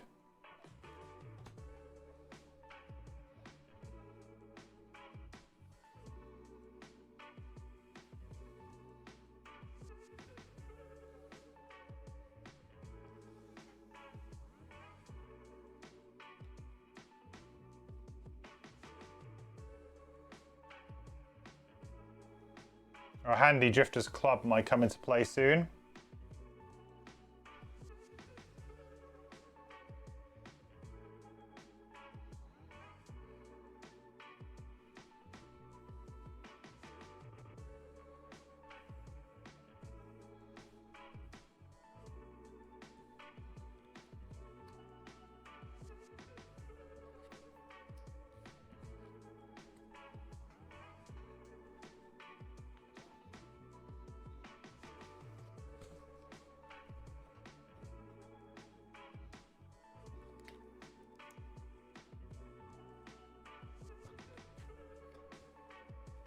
There you go.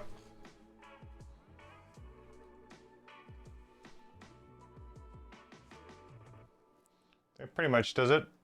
You can't quite see those very well, but I feel like that's not a bad effort.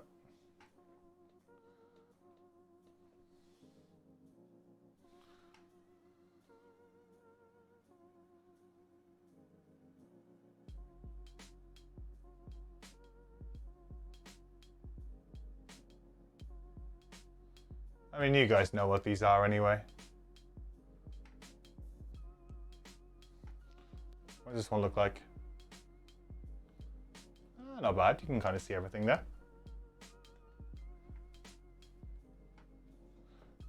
All right.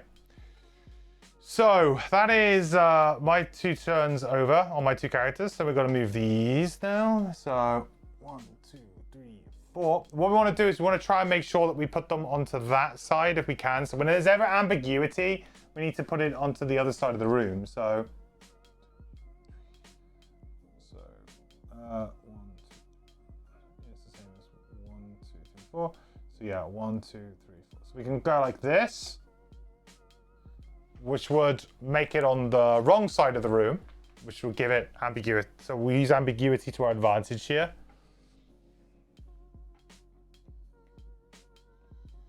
Don't think we quite get it there. Did they say anything in line with A is nothing? I think the doors and anything in line with A is technically nothing. Like you're not in either. There is one hex that kind of separates either side, right? Yeah, it is neither, yeah. So there is one kind of hex that does separate either side. So that's you guys and your Earth Demon. So again, I can go 1, 2, kind of keep them here. So in an ideal world here, I mean, moving forward onto like this hex would be really good because I could then maybe get the Earth Demon to move here. That would be really beneficial. Now we get a normal Frost Demon.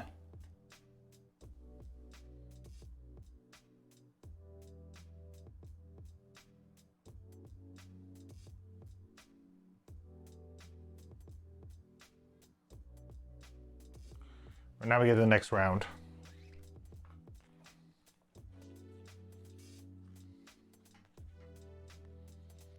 Okay. Oh wait, sorry, they should have taken damage, right? Or the elite should have taken damage at least. The elite should have taken 1 damage. Which is very nice considering the shield too. So I think the plan here would be to probably go here and then just try and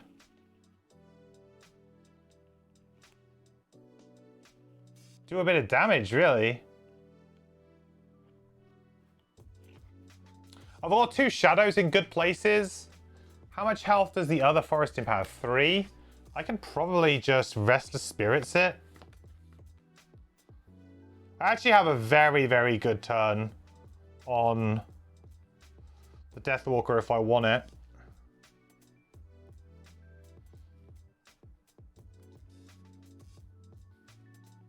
I don't think I have any more teleport abilities though. Did I take all my teleports away? Oh, Jesus, I did. That would have been really good to have. Could have then teleported towards the back.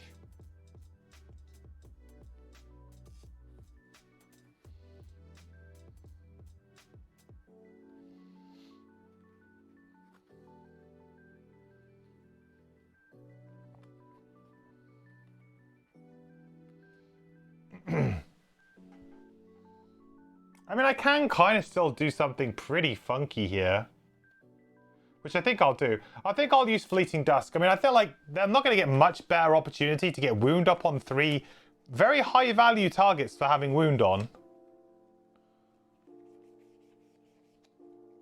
Plus just a nice attack 3. I could use my Muscle Potion. I want to try and get ahead in this room. I feel like this is a good move.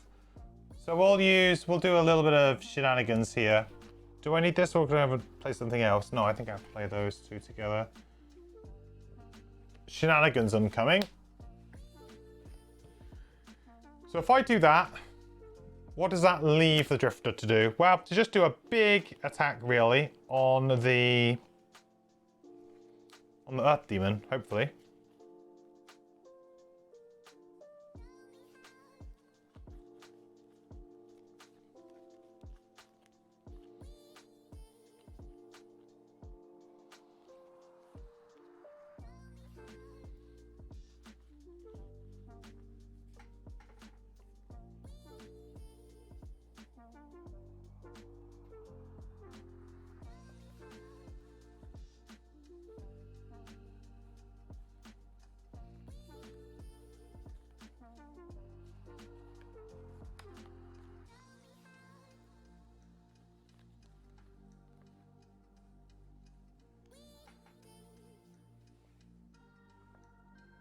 Maybe have a weak attack, but... Ooh, that's not good. That's not something that we like to see. 5. Well, I can't go before that. Well, that really nullifies my turn here. So this guy's going to heal up.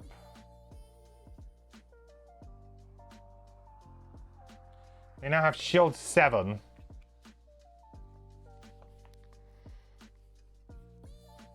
Savasai Storm doesn't move, doesn't do anything. Oh, they generate an element too. I mean, I guess generate dark. Why not? It's helpful for me. My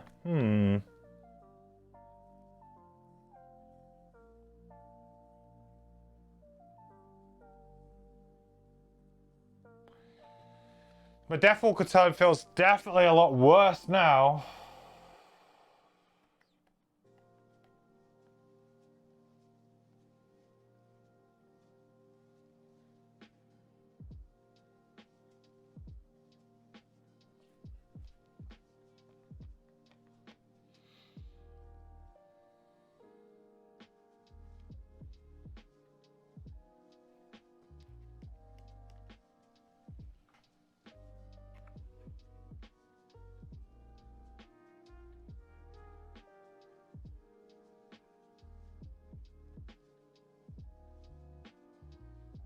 I could just kill the regular imp, get it over and done with.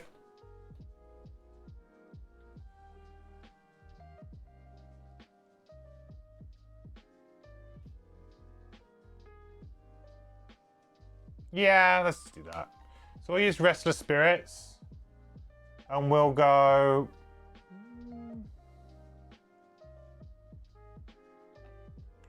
Boom.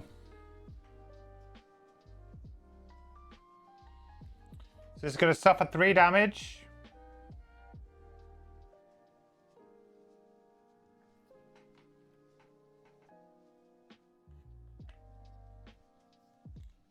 We're going to gain an XP. Card's so stupidly strong against imps. And then Fleeting Dusk we don't do anything with now. The imp takes 1 damage, right? He will take 1 damage at the end of this round, yeah.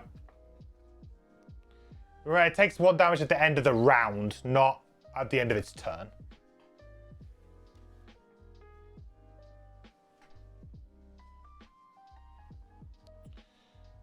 So Drifter is going to go just a default move 2 to here. We'll use Fierce Barrage as default move 2. It's not Fierce Barrage is not a particularly exciting card in this scenario.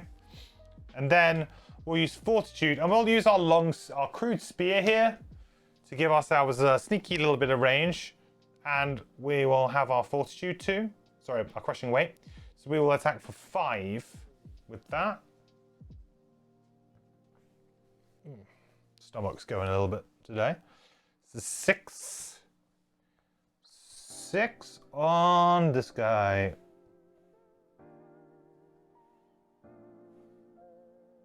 We'll take that. Not bad.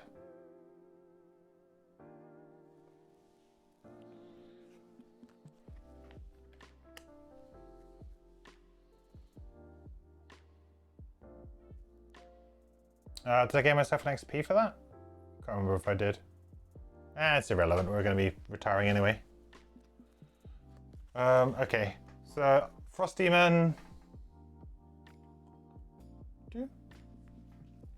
Frosthaven's looking to get himself some of that springtime action.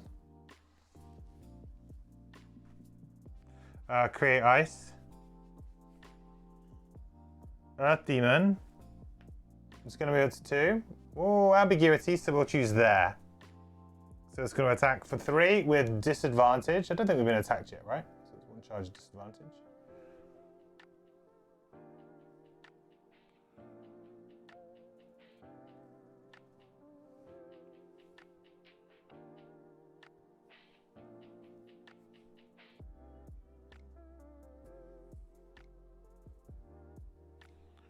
Zero, so 3 damage. And then change ice into earth. I think we'll take that.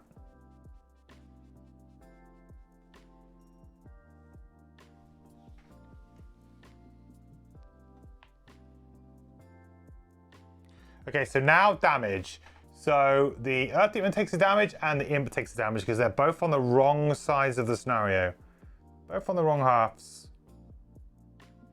Damage here, damage there.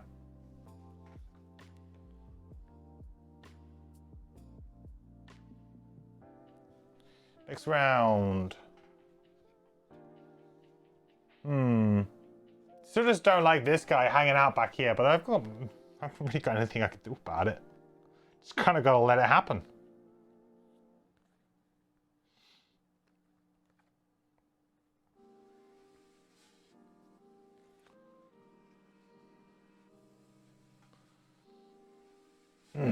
You don't think the Earth Demon would have moved?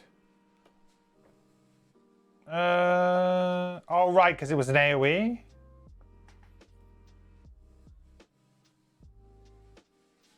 And he already had the range. Can you let me press that, please? Where was he? He's here, right? 1, 2, 2. No, you're right. He wouldn't have moved. Yeah, because he basically can do it, and there would have been no benefit to him moving. So yeah, so just give him another point of health back because he wouldn't have been on the wrong point of move. That kind of sucked actually. Didn't get him into the right position there.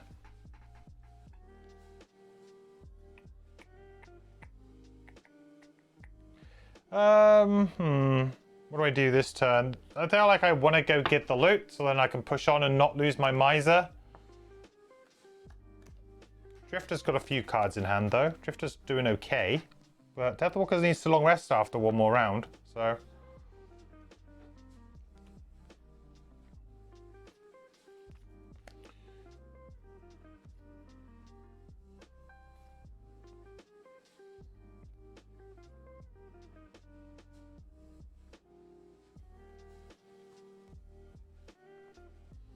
Come on, Drifter, let's go get it. Let's go get it done. Let's go get it done. Oh, no, I need to put something in, don't know my other characters. Deathwalker. I mean, I might just play Call to the Abyss and go all out, chat. Ah, screw it.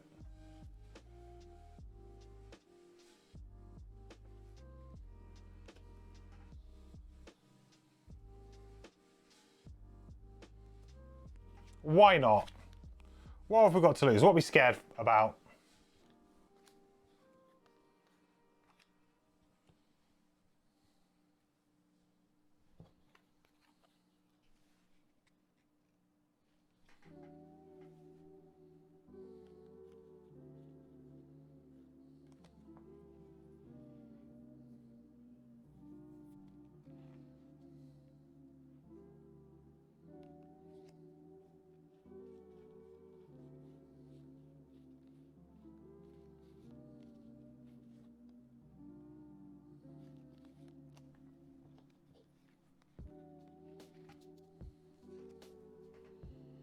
Actually, I need to change that to 21. I need to change my card up there a little bit, I think. Yeah, I need more movement. Move 3 does not cut it here. Okay.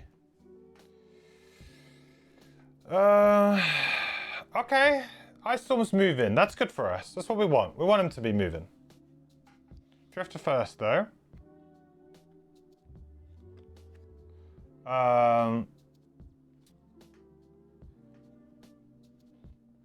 Have I messed up again? I have. What am I doing? Oh no, I was going to use the boots, right? Those are just, yeah, I was just going to use the boots. It's fine.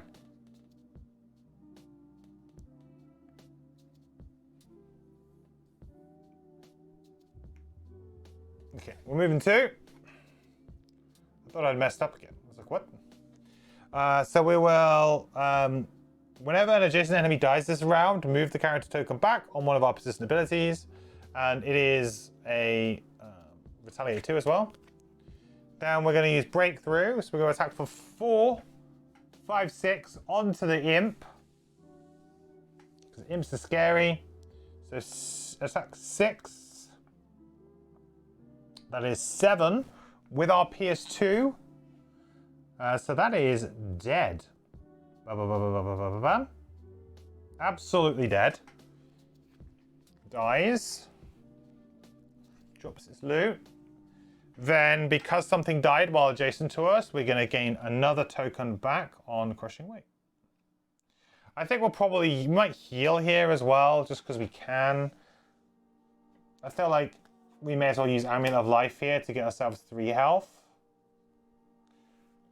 And an XP.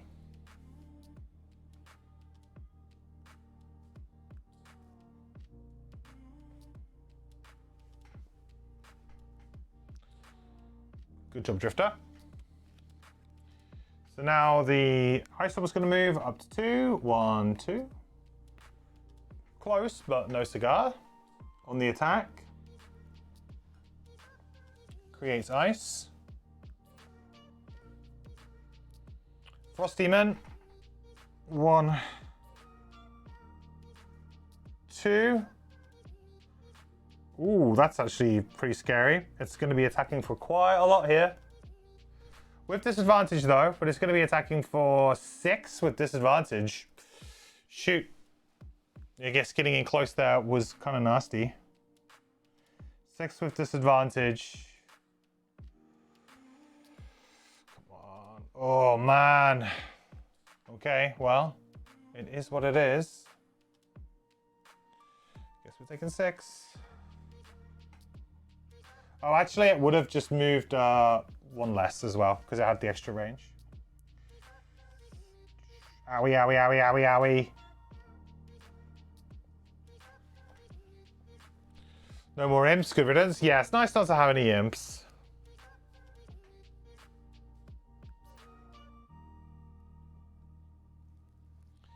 We're going to play Call to the Abyss. Remember that I got Retaliate. Oop.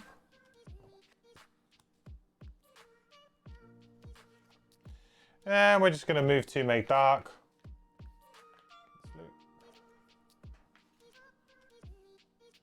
I feel like we're being so helpful.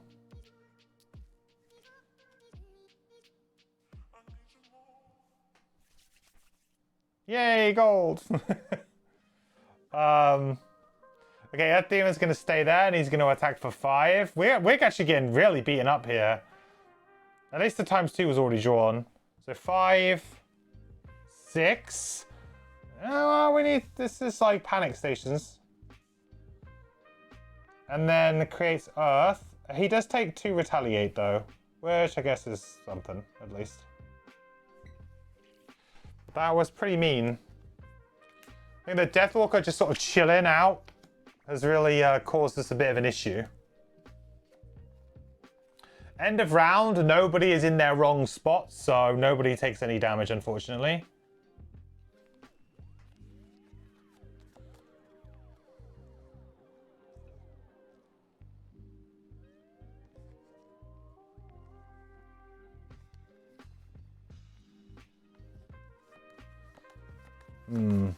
We might be going kind of crazy here for like a heal, stamina push, renewal. I have to short rest on the Deathwalker just to try and be helpful. Frosthaven is in spring, isn't he? Oh, you're right. Sorry, yeah, he... Yes, he is in spring. No, you're right. Sorry. I forgot that he wasn't on that side of the board to begin with. 1 damage to the Frost Demon. There's a lot to remember on this scenario condition. It's rated at 2 out of 3 complexity. I think that's probably about right. Like, it's not... It's just stuff you need to remember, but it's not particularly, like, difficult. We'll wait and see what happens in the last room, though, I guess. These treasure tiles that we might find.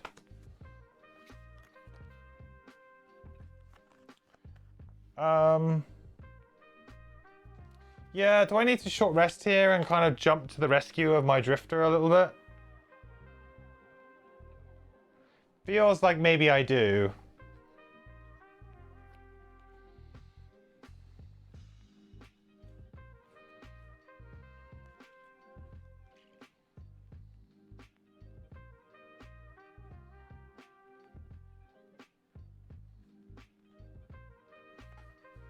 I'm going to.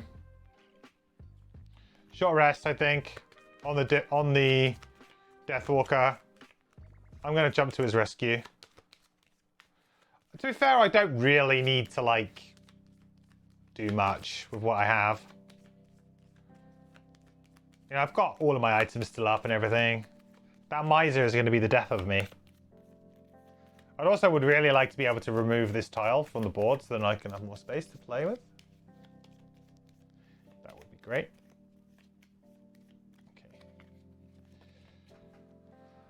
Ritual Sacrifice. It's a pretty good one. However, now that I've moved to playing Call to the Abyss, Ritual Sacrifice loses a lot of value because I'm often only going to have 1 shadow out at a time.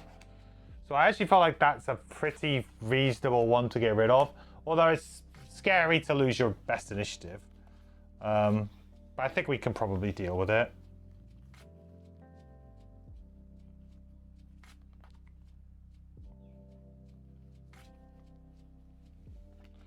Okay, so we'll go 20. I know I need to go pretty early here on my drifter because otherwise we're just in trouble. I can go 23. I guess that's fine. Or I can go 27. I mean, what goes... I mean, like, the Frost Demons can go a little bit earlier, but I think they're like a move and immobilize. I don't think it really matters. I guess the Ice Storm could do something. I mean, the worst thing he could do right now really is hit me for a bunch of damage, but I don't think that's really going to happen either. I think I can risk it a little bit for a biscuit here.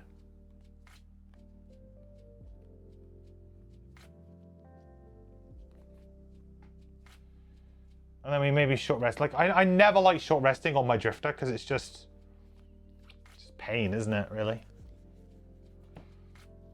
It's just pain, man.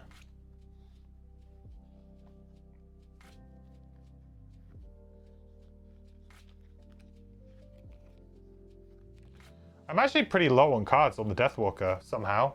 Not quite sure how I've managed to do that. But I need to, like,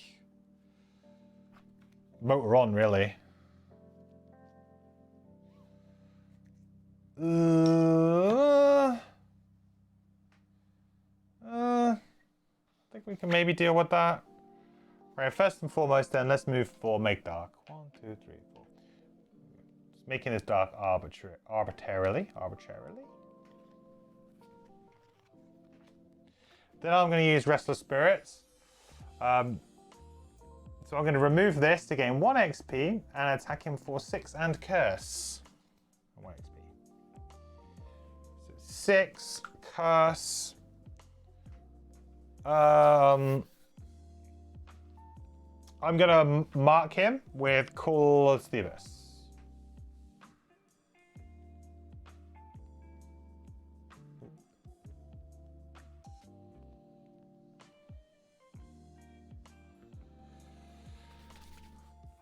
+1 and a curse. Well, he is dead. That's 7 damage in total, which unfortunately means that the curses don't go through, but 7 damage is nothing to be sniffed at.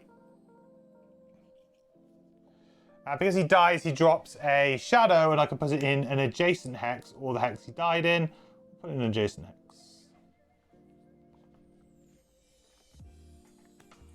Okay.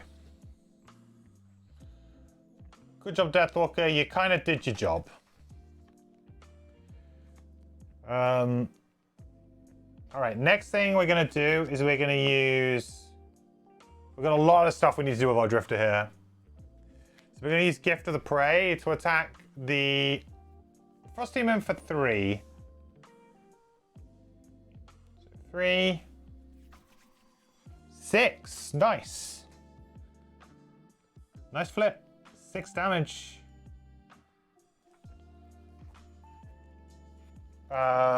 Perfect.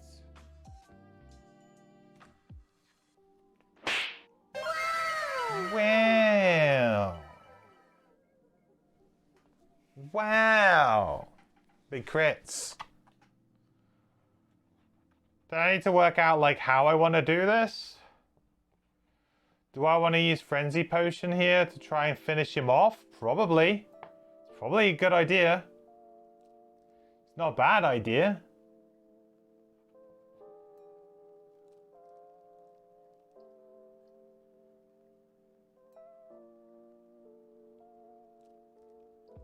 Okay, so we're going to move for 2. And heal ourselves for 2 with the heal buff, an extra 4. Heal ourselves 4. 4. Now we're going to do some potion stuff, I think. Could use Wanderer's Club, but I think we'll save Wanderer's Club for like the final room. So I think we'll use Frenzy Potion here to do an attack 2, 4 on the Frosthaven. Oh, that's good. Is it good? That's fine, he's dead. No, we don't need Pierce on him. He hasn't got any shield. Right, so he's dead. Perfect. Drops that. He is dead. Don't take any retaliate damage or anything. That's all good. So we kind of stabilized again now at 9 health. I think what I'll use though is I'll probably use the renewing potion here to just give me, like, I could really do with another big pierce attack on him as well. This guy's got shield 1.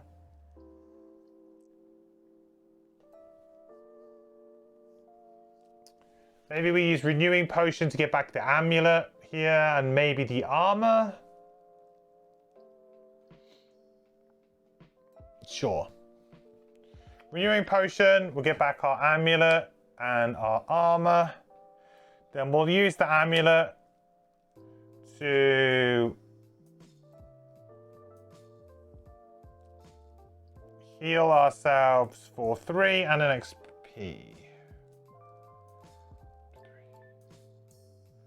Beautiful.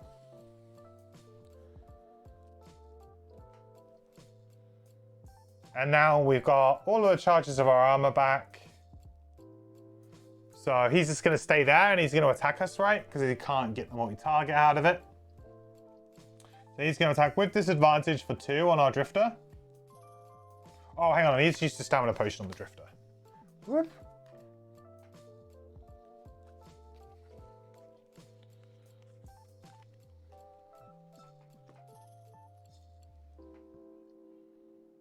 +1, -2. Nice, so no damage. Create ice. Very cool. Next round. Okay, we did it. Right, this is good. We have got a way forward here. I feel like we want to be a little bit more cutthroat here, though. We need to make sure that we actually...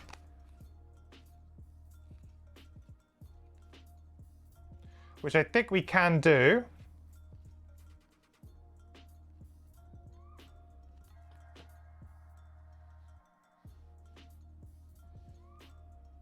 Draw.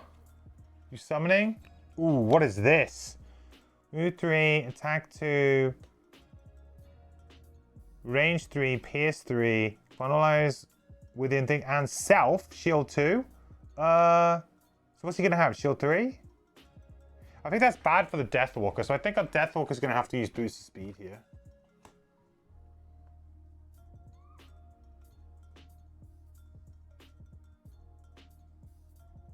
Drifter can't do anything about it, but I think that's okay though. So we're gonna move a shadow, move all shadows up to 2. 1, 2. Then we're going to use loot. Oh yeah, thanks. I got to pick up that pile of loot. Yeah. He's just going to like hoard it for a while. So we're going to dark 1 XP. Oops. We're going to well, we may as well use our spyglass here. So we'll attack with advantage for 5.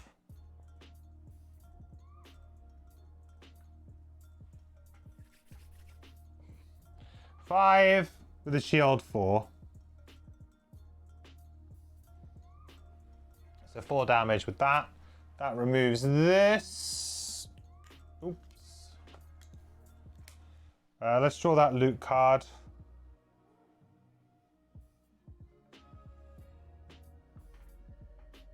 It's not on you. It's not on you. It annoys me when it does that.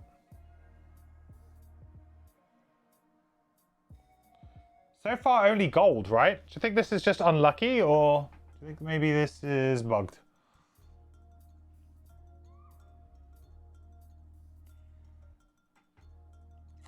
Move 3, attack 2, so it's just going to stay there. And basically, it's going to attack with disadvantage on the Drifter for 2.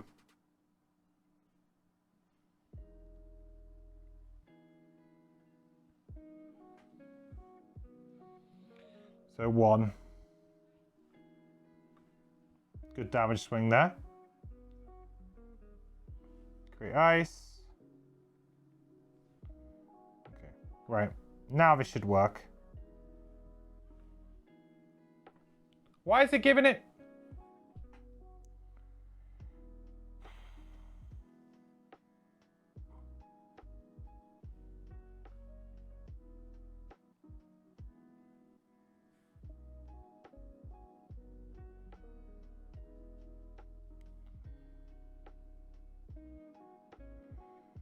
Drifter, just take your turn, then maybe I'll loot out at the end. Maybe after I've done that. Hey, Brent. Right, so we're gonna move 3. Wow, we've taken this loot token, right?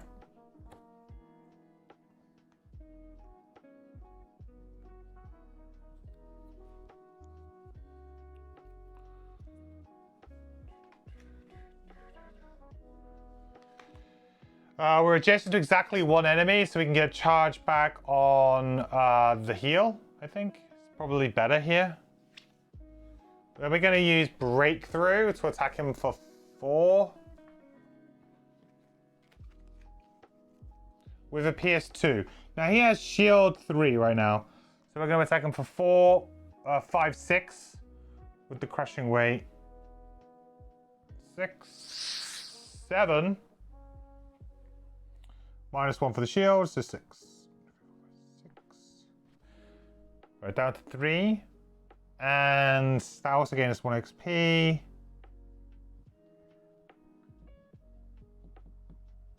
And let's see if we can get this loot deck to work again.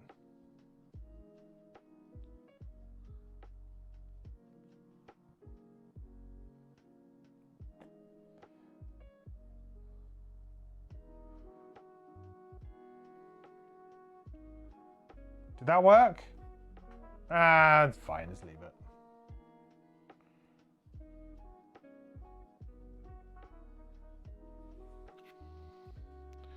Okay, so Drifter's gonna have to long rest, really, which is not a nice position to long rest in. There's a good chance this guy might just be doing a whole lot of nothing, though. You know?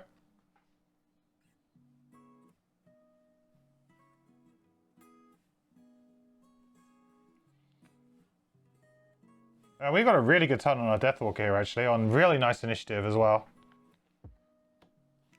Okay, let's hope this gets the job done. So we'll use Lingering Rot. We're just going to move to here.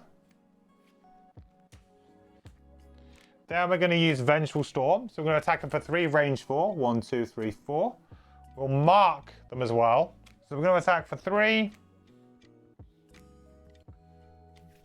4, dead.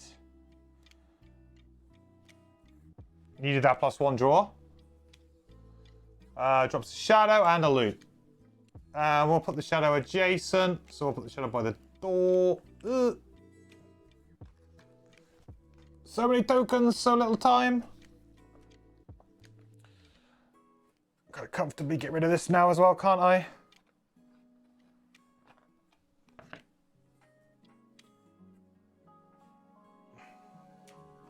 Got a bunch of our items spent as well. We've actually tapped out quite a lot in this scenario. It's been like a nice difficulty level, I think. It's been quite like, you know, challenging dealing with the different monsters. It's been good.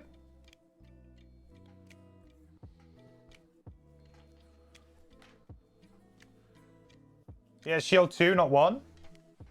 No, he doesn't.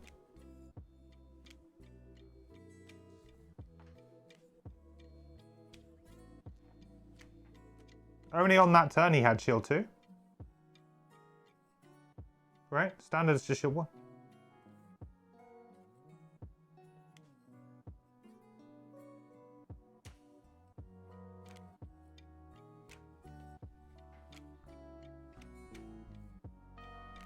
I think so. I think so.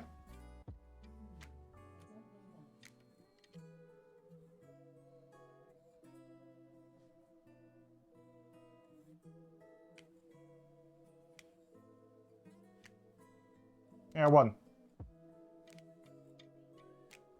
1.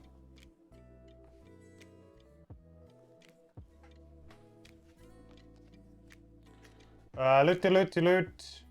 I'm starting to wonder if there's anything up that isn't gold.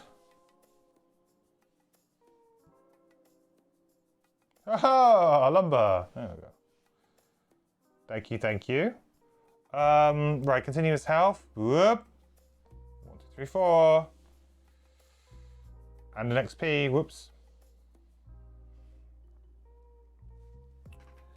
Reset everything. Yep. Oh, this is going to be kind of tight, actually, because we're going into the last room without much crushing weight.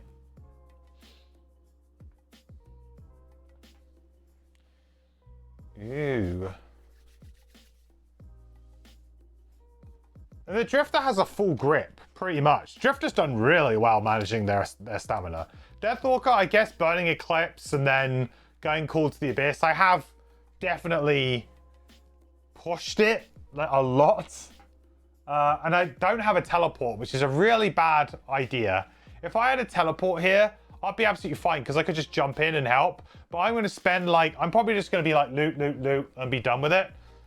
Now, the scenario win condition is just to loot one of the treasure tiles. And there's 2 of them. So I guess I can loot, there'll be one probably on the frost side and one on the spring side, I'd imagine. So I just need to loot one of them and we win. So I guess what I should probably do here is just prepare for that. Like, the win condition for me is probably just going to be run and get chest. And not much more than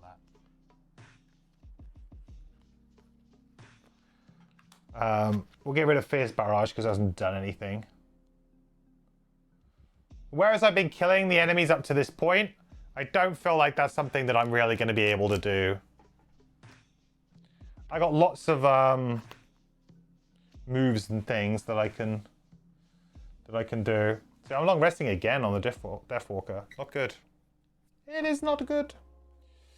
Got the Wanderer's Club as well, which is going to really help me get a charge back on crushing weight when I need it.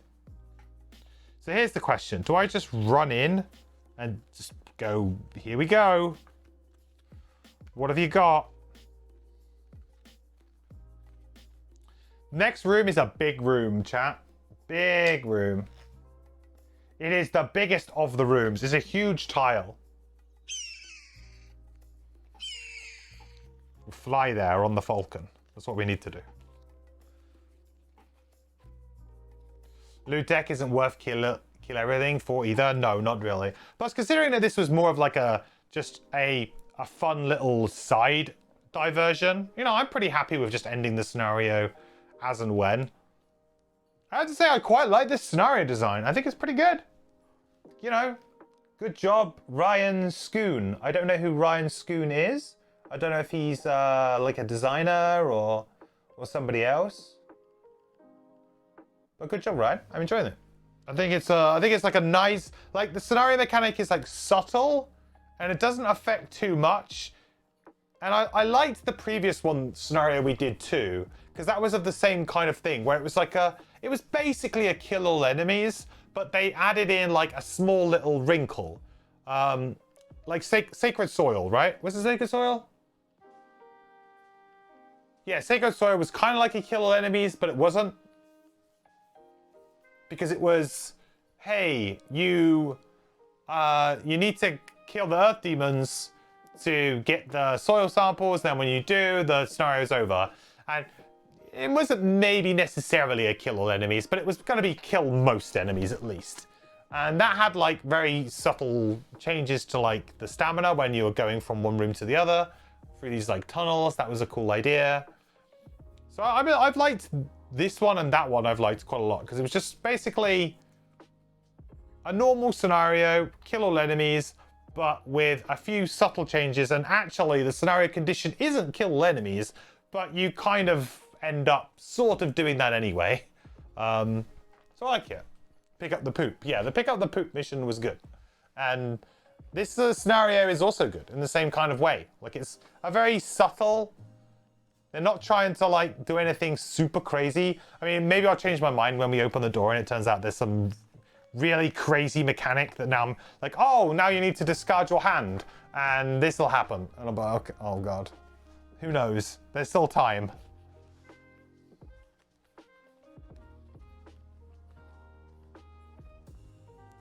I just need to prepare for where I need to be, I think.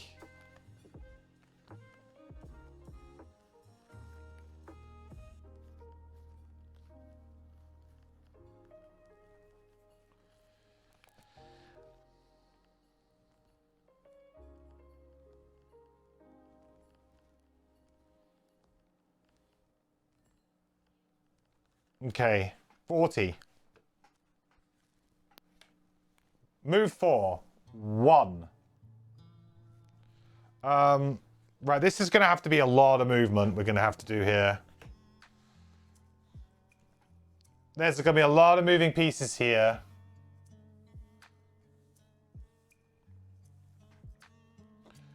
I think it's going to have to trust that the Deathwalker is just going to sit over here and diligently loot for a while. She just can't leave this room. And the good thing about Deathwalker is that we do have quite a lot of range with our attacks. So that might not be the biggest problem in the world. We might be able to deal with that.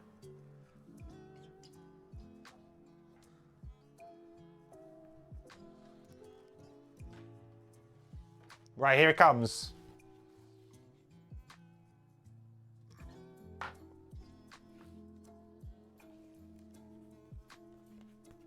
Boom. Big room.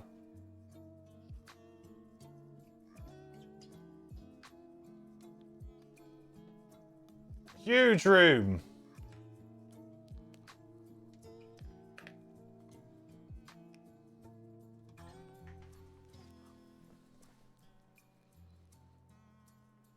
Ryan only designed the scenario chain 104, 105, and 106. Yeah, I wonder like what his connection is. Is he actually like part of the Cephalother team, or is he like a guest? Right, 14.2. The central room of the vault is larger than the others, depicting beautiful scenes of both seasons. At the far end of the room, you see a twin set of pedestals, one in each zone. Hopefully, whatever is there will be worth all this trouble. Ooh. Lots of gold tiles. Kind of hard to come by, though. So the gold tiles on this one are hidden at the back. So there's one in the back corners. The two back corners are where they are. And we need to get one of the two. We don't need to get both. We just need to get one. And it can only be looted while a character occupies the... Oh, wait. No, that's huge. Special rule. Uh-oh. Special rule. Each gold treasure tile can only be looted while a character occupies the other gold treasure tile. Uh-oh. Ryan, you old dog. What have you done?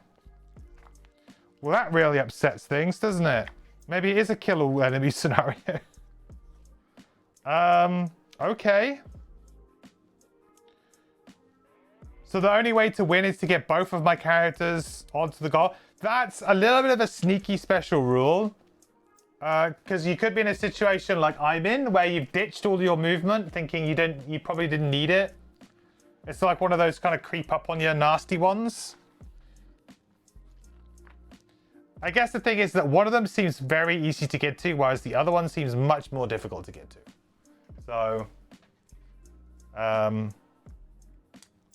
yeah, this is not going to be easy now, because I don't think I have enough movement on my Deathwalker to even get there. So what happens if, like, I physically, like... It's a bit weird, because I guess I just lose. So if one of my characters exhausts... So this is considerably harder at 2-player then than it would be at any other player count.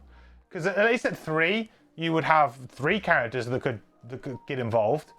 With this, with 2, I'm pretty screwed if I can't do it. I haven't worked it out, but I'm very far behind, and I only have a couple of move cards, and I don't have many cards left on my Deathwalker. I could actually just be screwed. The Deathwalker must come quickly. Yeah, if at all. This might be a bit of a problem. Just a small problem. Same deal with this. Same dealio.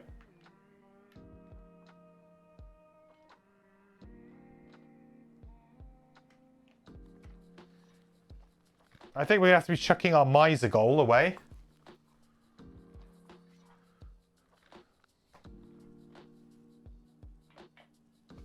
Yeah, strange rule for a 2-party compared with a... Yeah, like, I think then there should maybe have been a small consideration for the fact that if you were playing 2-player, because obviously it's just a blanket rule that does significantly make it harder for a 2-person party, depending on, like, what type of character you're playing. But, like, say, for example, you were playing this scenario and you had, someone was playing 2 minis. Right? Or a 2-mini-esque character. Now, I don't know if anyone would be. That's like such a far out there case. But, you know, I don't know if there's another character in Frosthaven who suffers with their movement or doesn't, you know, lives vicariously through another means. I don't know. But, you know, I do feel like you shouldn't really design scenarios like, oh, but what if someone's playing this? It's like, well, if they are, it's kind of like tough. I felt like you shouldn't really design a scenario worried that, oh, someone might be playing this one specific thing. But at 2 players, like, obviously that's a pretty common, like, you know, that's a player count. So that's going to come up. Not everyone plays the game at 2, but a good amount of people do. So there should be some consideration for your scenario at 2. Maybe it's just, maybe the enemies up to this point have been a bit easier for us at 2. Like, I'm not going to judge. Like, I don't feel like I should. Because I've been enjoying the scenario so far. It's been a good level of difficulty. And I don't feel like this is unwinnable. I feel like we have a chance to win, which is all you can ask for, really. But it does feel like, oh, whoa, that's quite a, you know, in a 2-person party, that's quite a sizable change to what we now need to worry about. With teleport is easy. Yeah, exactly. With teleport, it is very easy, but I stupidly got rid of one of my teleport cards early on because I just did not, I don't know why, I just didn't think I'd need it. I can't tell you why. I just felt like, hey, this is something that I will not need.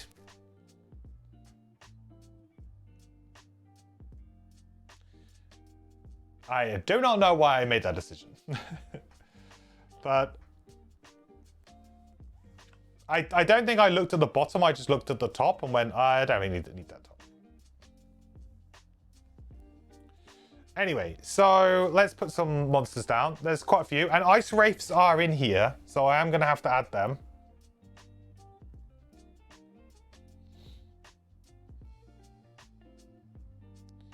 Ice wraiths are horrible, actually. Like, actually, real garbage enemies to fight. Like, so miserable. I'm going to have to get them out of the box. Oh no, save, I've actually got one right on the top. Almost like I knew. So he is there. It's the horrible ice wraith. At least we've got no more ice, icy men.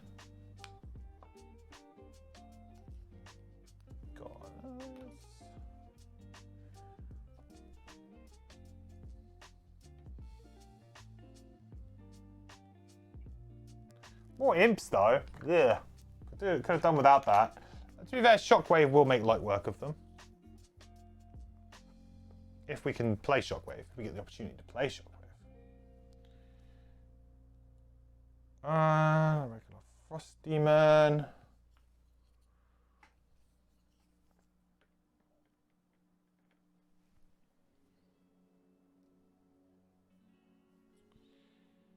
And one regular Earth Demon back here on the gold tile.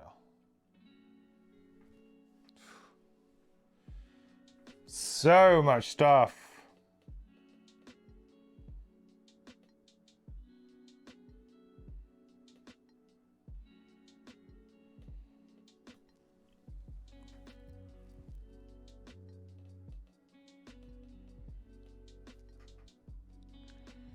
Five.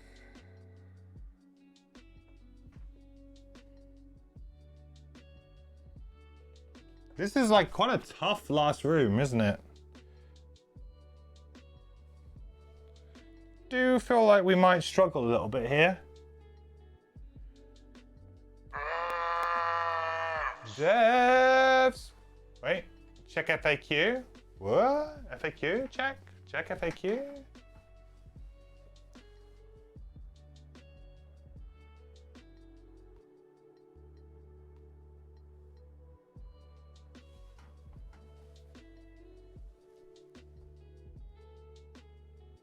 Huh?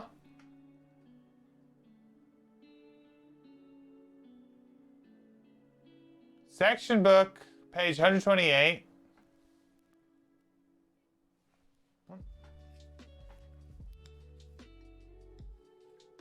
Scenario book. Wind Demon. Ice Wraith should be Frost Demon. Oh, so there is no Ice Wraith? It's just another Frost Demon? Oh, well, I'll take that.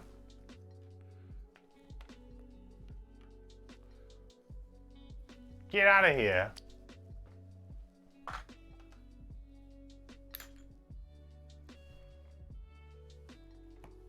So was it originally Ice Wraith, so maybe they nerfed it or something?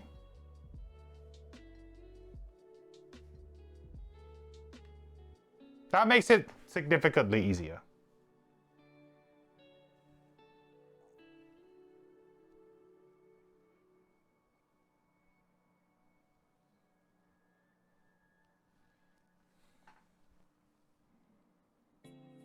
Three enemy types, one of which you can pretty much ignore. It's not bad. Ice Wave ship first team. That's a pretty... Yeah, that could have been a pretty nasty one if someone didn't check the FAQ. This scenario is really hard. Yep. Yep. Yep, it is.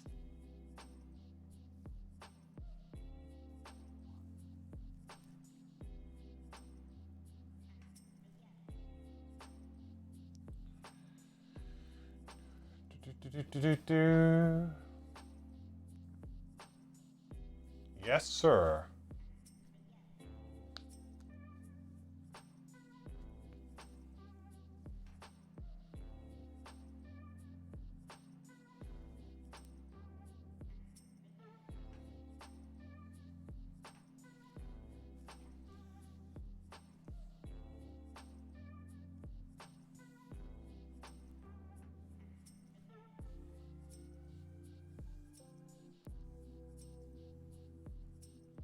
Deathwalker's still got one big turn in them, though. We just need to get them there.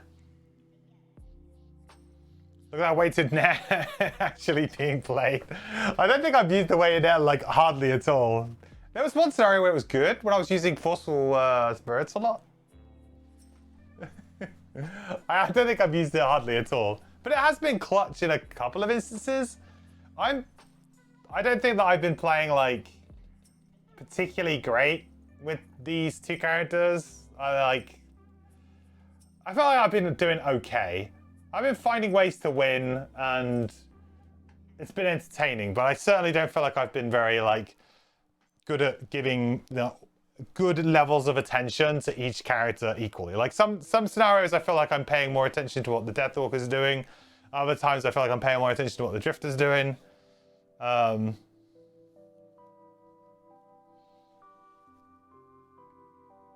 Didn't use my dead bird either. Yeah, I couldn't.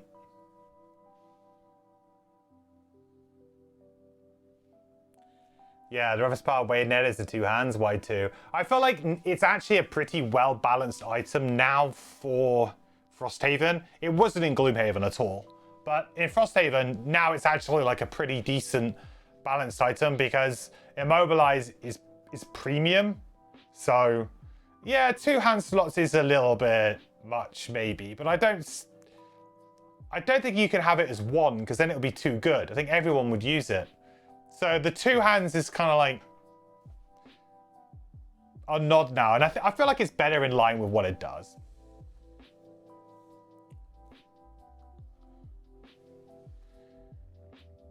Okay, so that we moved one, right? And we were moving up to 4 here. What do we do? These guys are healing? Oh, can I bait them onto the other side of the room? I can, huh? Oh, I could do a huge bait.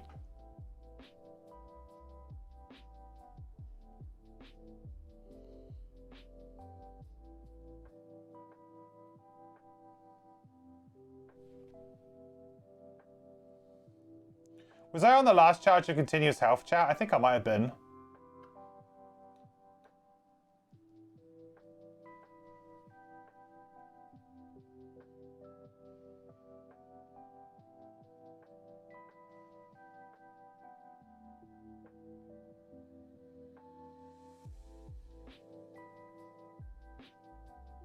Okay.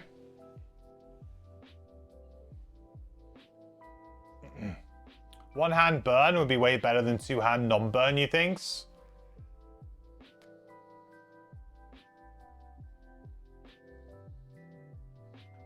It's difficult to say because the problem is that there's a lot of two hand items that are pretty good.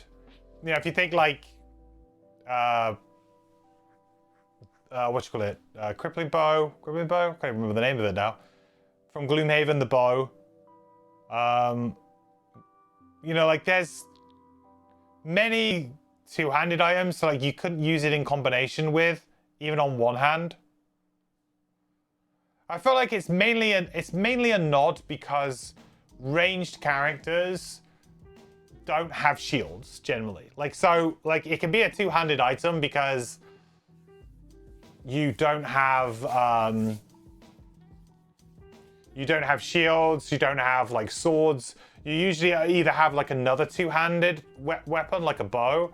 So they would have to make like a bow one-handed then, and then that might be a bit too much. I don't know. I feel like it's more powerful as a reusable, of course, because even if you might use it, like the other item that you have, unless the other item is really, really good, and the combination of them together is something more than the sum of its parts, I would say that having reusable Immobilize, if you're good enough to use it every time, and you get, let's say, 2 to 3 uses out of it per scenario, I think that's incredible value. But if you're talking like, yeah, you only get 1 use out of it anyway, then of course it's going to be better as a one-hand, because you're only getting 1 use out of it. It really comes down to discipline and long resting and what the kind of tempo of your character. And I don't think the Deathwalkers actually fits the tempo of Weighted Net very well. Plus it doesn't really help that I've gone for like a bit of a hybrid build where I have some range, some melee. I'm not really like focusing really hard on that, so. Okay, well I've got up to 3 movement left. My plan here was to kind of like ditch into the corner and kind of drag everyone this way.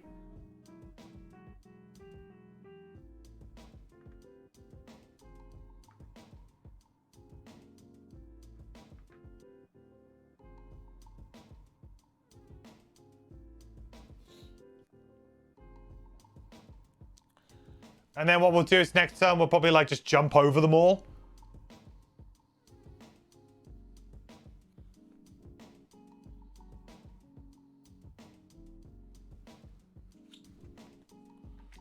I'm going to use Consume Stamina here.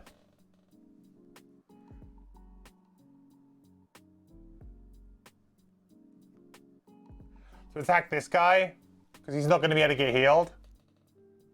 I think, because we have range, right? What's that range? 3? Oh, no, he's going to be in range. They're both going to be in range. Well, I do it anyway. I'm tempted to use Wanderer's Club here, just to heal more. But I guess I'm going to be healing a decent amount anyway. Yeah, I think I am. So, we're going to be attacking for 2. Yeah, just straight up on, I guess, Ice Demon number 5.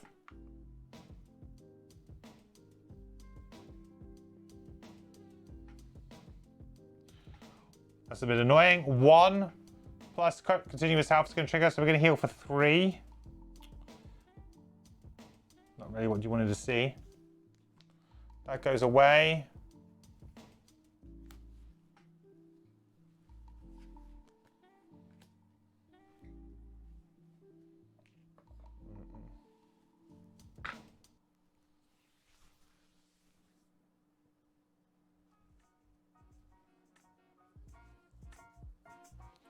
Two damage block shield is really good on ranged characters. So Gloom, sleeping on it for range big time. Oh, what do you mean two damage block shield? You mean shield 2? You mean like the shield 2?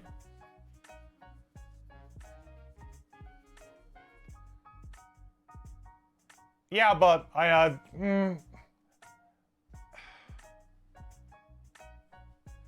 mean here's the argument though, right? Is that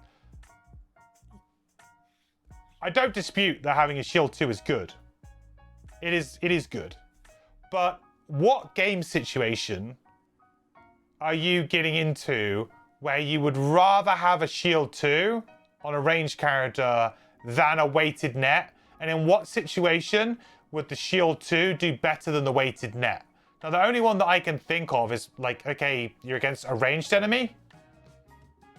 But then probably like you might have like a melee character in your party who's more of the tank anyway. Like if you're playing the game let's say in the traditional way of having tank, range, a couple of ranged characters maybe, and some support characters or whatever, like you got the mix, right? You got like that kind of holy trinity thing going on. I don't really see any world in where the shield 2 over the course of multiple scenarios is really going to pay more dividends than you having a weighted net. Because weighted net is going to save not just you damage, but also potentially your teammates damage. Like it can do a lot as a single item. It has a lot of flexibility in what it can achieve, whereas the shield is always going to be shield 2. Like it's always going to be shield 2, and it's only going to ever apply to you. So the situations in which you can use it are much more limiting. You know, even with something like weighted net, even if let's say you're against a ranged enemy, you can still immobilize that ranged enemy so that it attacks at disadvantage against yourself or an ally, which is essentially giving something like muddle, and disadvantages often save a point of damage over a long period of time, right? So it's kind of almost doing that job as well as doing much more as well in terms of completely negating attacks sometimes and stopping enemies from moving around. So I don't really see in any situation where I would rather have a shield on a ranged character in a traditional party than having the net, because the net can achieve exactly what the shield 2 does against particular enemy types by basically stopping them from being able to hit you. So why get hit when I can not get hit at all? Why run the risk of an enemy drawing a ×2 against you? There's no point. Just don't. So I don't really see a situation there where that's better unless you're playing some kind of like odd build that really benefits from that, or if you're playing like an all-ranged party build or something where nobody's really tanking, so you're playing a very kind of like ad hoc party in which we need to spread the damage around guys. But even then, like, if we're talking low prosperity items, weighted net is something you can get early on, whereas, you know, we're talking like bombs here. Bombs are fantastic, but they're later game items. So again, they wouldn't really be necessarily on the table for a lot of people playing the game. So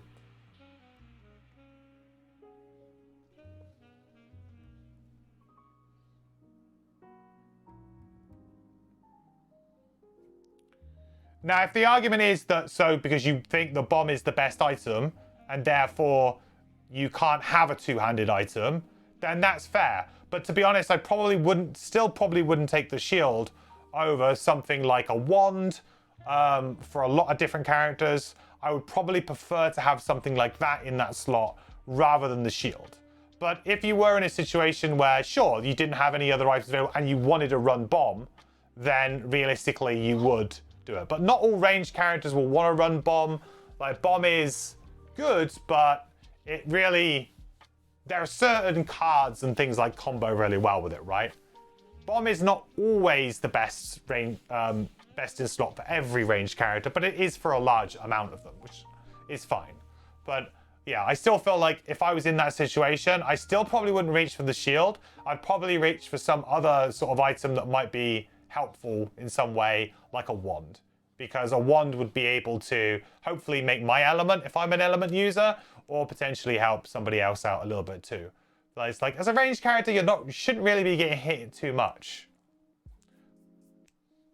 But it's like, if the argument is just weighted net versus shield plus something else that isn't bomb, then, you know, it's like, I don't feel like there's any argument there. But bomb is a good item for sure, and a lot of characters can make really good use out of it. But I certainly wouldn't, like, weighted net can easily do more than shield 2.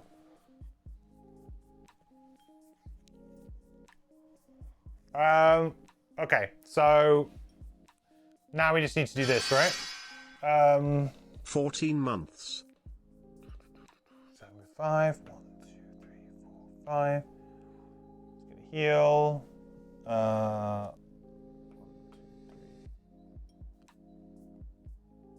3, 4. Yeah, doesn't heal. 1, 2, 3.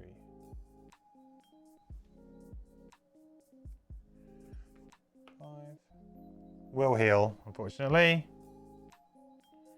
I mean, it doesn't really matter. Did I do any damage to that guy? Did I even flip? I don't think I did. He's healed up anyway. I did like 1 damage. He's healed back up anyway. Okay. That's them.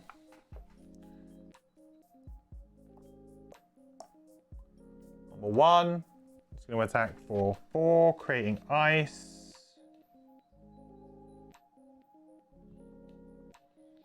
3. Oh, disadvantage. Sorry. 3. Yeah, sometimes she's just like, I don't want to flip for the disadvantage. Hey, Fufu. Thank you so much for the 14 months, dude. With Prime subs. Really appreciate it. Welcome back, my friend. Quest continues. Your good play style happen to be throw away or caution to the wind. Just ignore trying to avoid damage. Run in an attack 24/7. So shield value goes up if we play like that. Well, yeah, I mean, if you are playing in that way. Yeah. Like, there's a lot to be said for me personally, where my views on, especially with Gloomhaven, less so now with Frosthaven, I think, like, because I'm playing it, like, on normal difficulty here. I'm not playing on increased difficulty right now.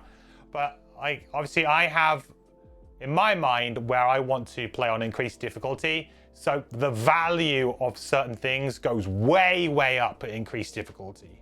Like, way, way up. Immobilize is insane at high levels because, you know, your shield 2 when you're playing at like normal difficulty or whatever is just, yeah, like especially low levels, shield 2 is like negate an attack a lot of the time. Whereas if you look at, you know, if you play on like increased difficulty and as your levels go up, you know, preventing something from attacking for 6 is huge. would rather do that than have the shield. Whereas I feel like at lower levels and at low levels of difficulty, it's not as comparable as that. So there is certainly a consideration to my personal play style and preference of play, which is why I prefer like immobilize. I prefer control abilities because they scale essentially.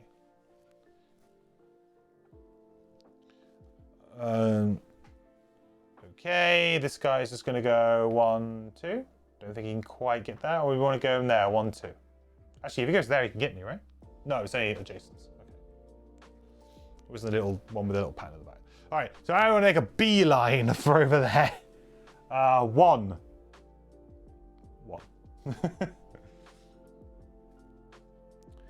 So at the end of this round, then, all of the forest imps take a damage because they're all on the wrong side.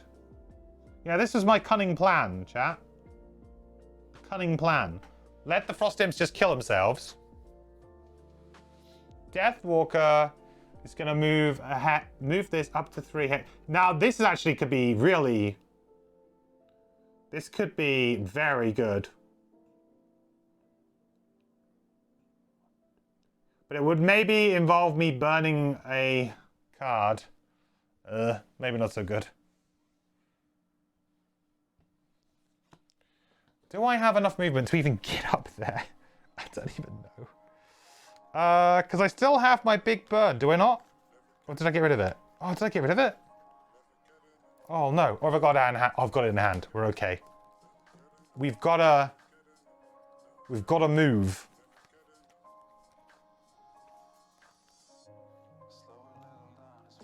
And then I've got to move 4 and move 3.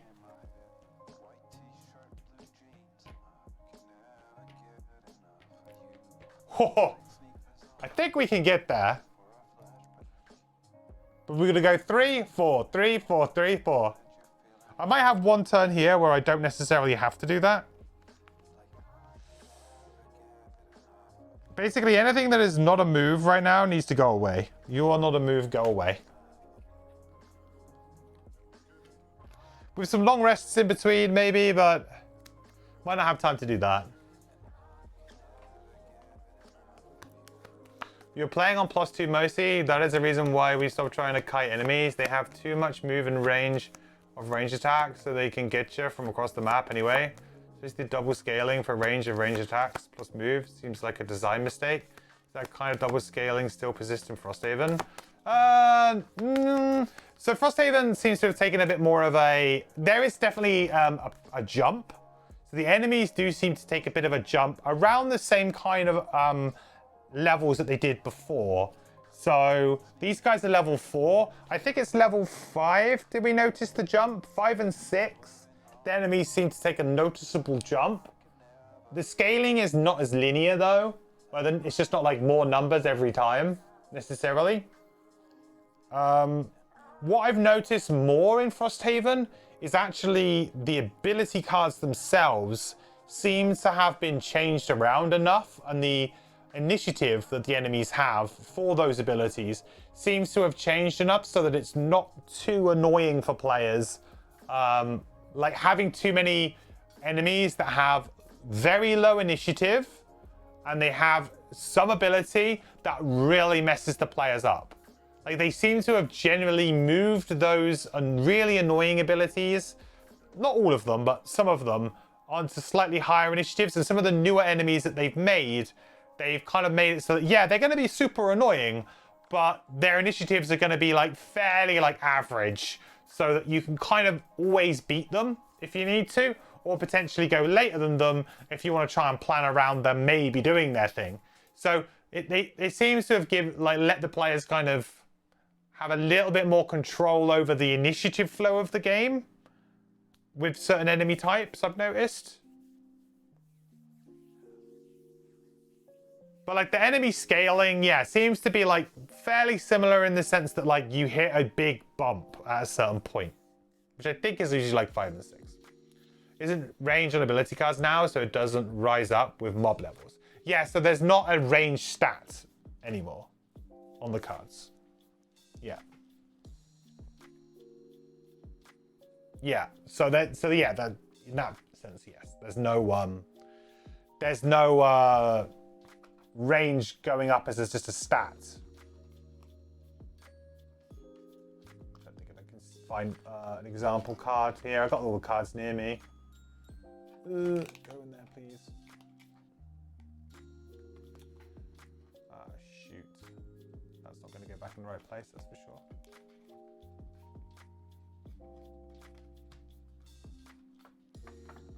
Oh, I can't find it. Let's see if the stat cards are in here. I'm getting the stat cards out. I'll show you, they're not on there, I don't think. To be honest, I've not even really looked at the stat cards. Yeah, no range stat on the stat cards. Did I lose? No. No, we're still playing. Never say never.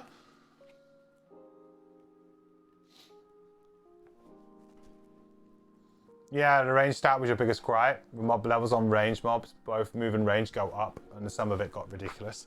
Yeah, like they did just seem to kind of make them more and more egregious. They could have just not leveled the range stat up always. It feels like in Frosthaven there's a lot more opportunities for, like, because the range stat is lower, it does feel like you're not under attack as often. But then when things go wrong, they go like really wrong. It's really interesting to think about the difficulty of this game, because it's like, it's different. The level of difficulty is just different because they've changed the game in so many ways, little ways you wouldn't necessarily notice or really get, but they've subtly balance changed so much of the game. With the removing of the range scaling, that's pretty noticeable. The initiative changes to some of the monsters and the removal of generally some abilities on some of the other monsters. The new monsters that they brought in, some of them are like really annoying, really quite hard to deal with, but they don't have like terrible initiatives, so you can kind of deal with them. The move values seem to be maybe a little bit lower on some things as well. Like, I don't feel like the Earth Demon's really moving much. He's like moving 1 each time. And this is like a level 4 Earth Demon, you know? Like, I don't know if they've changed that at all. I haven't really looked into that. Be interesting to know if they've changed the move values on certain things too.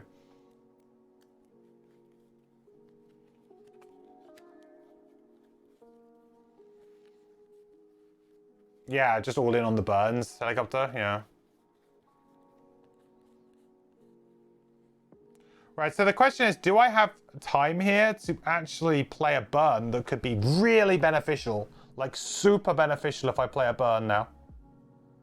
Do I have that opportunity?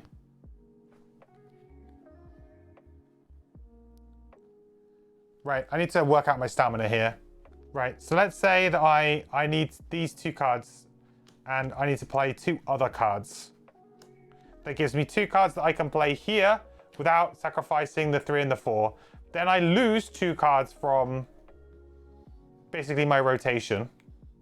But I am here. Then I have a move 3 and move... Yeah, so then I can get there within 2 turns. Basically, as long as nobody gets in my way, I can still do this big move that I want to do. Okay.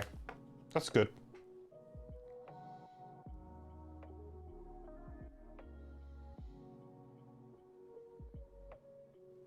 Long as nobody gets in my way, I can still do my thing.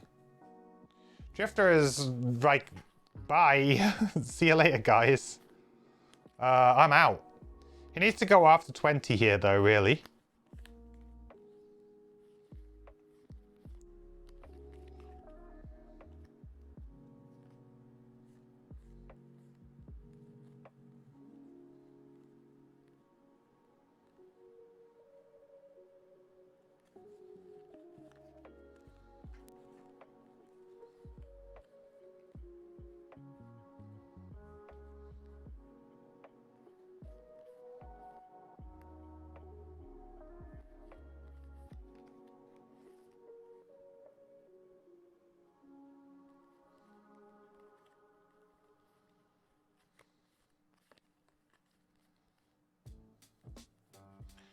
Do ba do ba do do do do.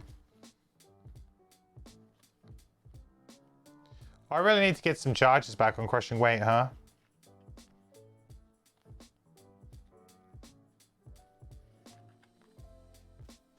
Four plus that into 2. That would be 4, 5.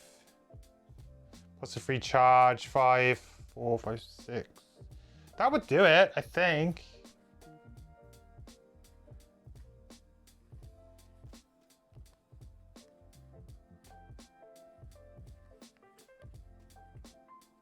Okay. Oh, I really hope that these guys play ball. Please play ball. Good, good, good, good. Okay, Deathwalker time. So we are going to move 1 shadow to wherever we like. We don't care. Then we're going to use Fleeting Dusk. So we're going to use an attack 3 tugging everything. And we are going for it. We're going to use a muscle potion. We're using the power potion. Everything's coming out. Muscle. We are strong. We are aggressive.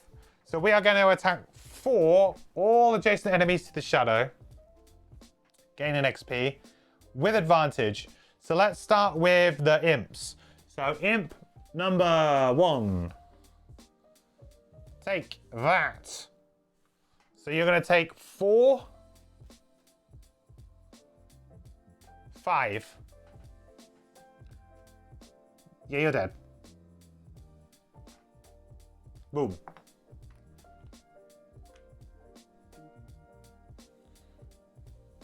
Imp number 9.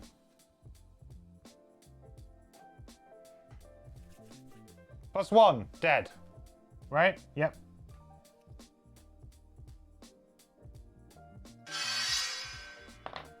We are strong. We are so strong. Mega strong. Hey, Malcondrian. Thanks so much for the resub, buddy. 11 months, nearly a year now, man. Thanks so much for using your Prime sub here. For almost a year, dude. That's crazy. The quest continues, my friend. Good to have you back. We are strong together. Then on Mr. Frosthaven, number 1. Come on, that times 2, baby. +2. 3, 4, 5, 6. Plus a wound. Wound's pretty good against these guys. Then finally, number 5. Is this going to be the time we draw the times 2? Let's go.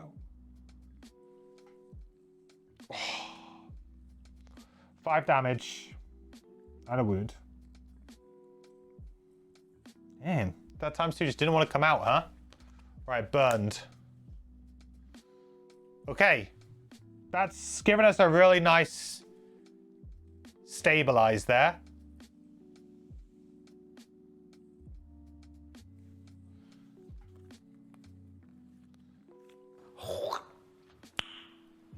Nice.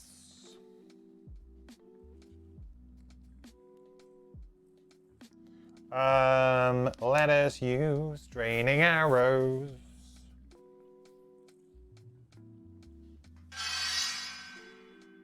Did someone say hump?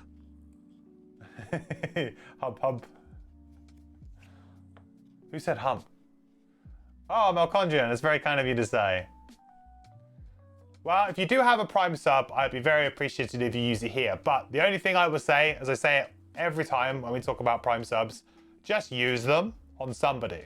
If it's not me, use it on somebody. Because it's just money that Jeff Bezos is sitting on in his back pocket that you can give to a streamer for free if you have Amazon Prime. It's an awesome thing that exists. I don't know if it will exist forever. Personally, I'm of the opinion that, you know, Twitch nowadays seems to be getting, you know, stingier and stingier and seems to be struggling more and more with this type of thing. So I don't know how long it will last, but please do use it on a streamer, somebody that you enjoy watching to help them out. Because it does do a huge amount. It helps so, so much. And yeah, it takes money away from Jeff. Phantom Gorilla gifted a tier 1 sub to Lodro. Hey, Phantom, thank you so much for gifting the sub. Lodro.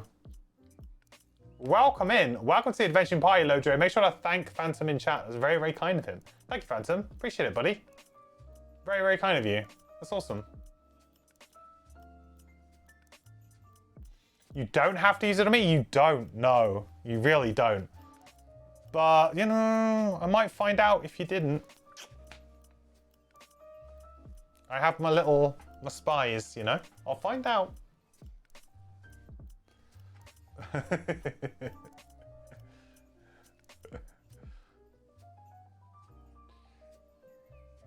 So we're gonna use breakthrough here, but what was I gonna do? What's the other card? Where's the other card that I'm playing? Where have I done with it? Did I just chuck it into there? I did, for some strange reason. Why did I do that? I haven't even done it yet. Draining arrows. Should we just get the loot here? I was tempted to kind of run away a little bit, but can I run away? What are these guys doing? Moving for 2? I guess I can kind of run away, huh?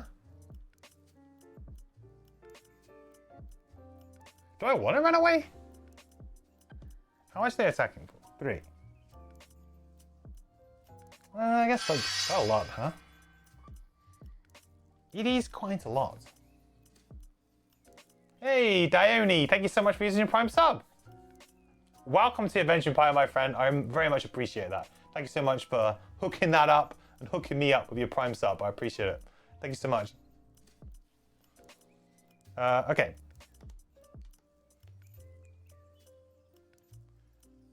Let's go with... I'm really... Like, do I really want a charge of crushing weight, or is my goal now just to get out? I've wounded these 2 guys. Am I really going to need to kill the Earth Demon? Probably not. I mean, I guess I could go like that, and then yeah, actually, what I could do is I could use the boots here to just kind of do a little leapfrog. Use the boots to do a little leapfrog. 1, 2, 3. Which is pretty smart, because we want to drag these guys over to this side of the room now anyway. Then if we're adjacent to exactly one enemy, we can gain a charge. So we'll gain a charge on crushing weight. Great. So now we'll use breakthrough for 6. I'm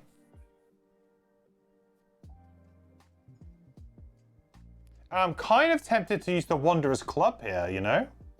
Because... like, if I draw a -1, this kind of sucks.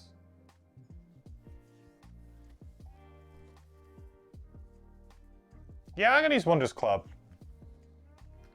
Let's make it 7, and we get to push this back. So attacking for 7. 8. All right, we didn't need it. But I guess we got the charge back, which was nice.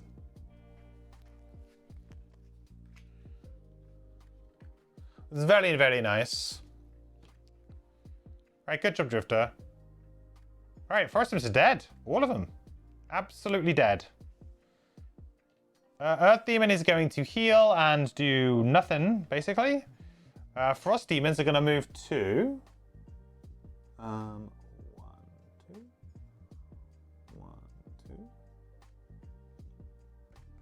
2. The only annoying thing about these guys is that if they block the door, this could be a big problem for my Deathwalker trying to get up into there.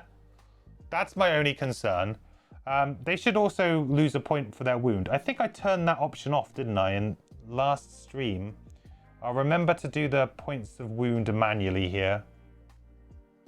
Actually, I can just turn it back on now. It was only because of that one scenario that was a problem.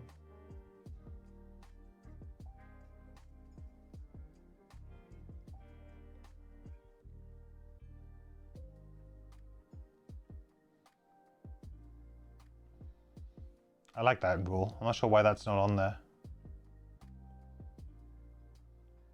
Always Frosthaven solo rules. Yeah.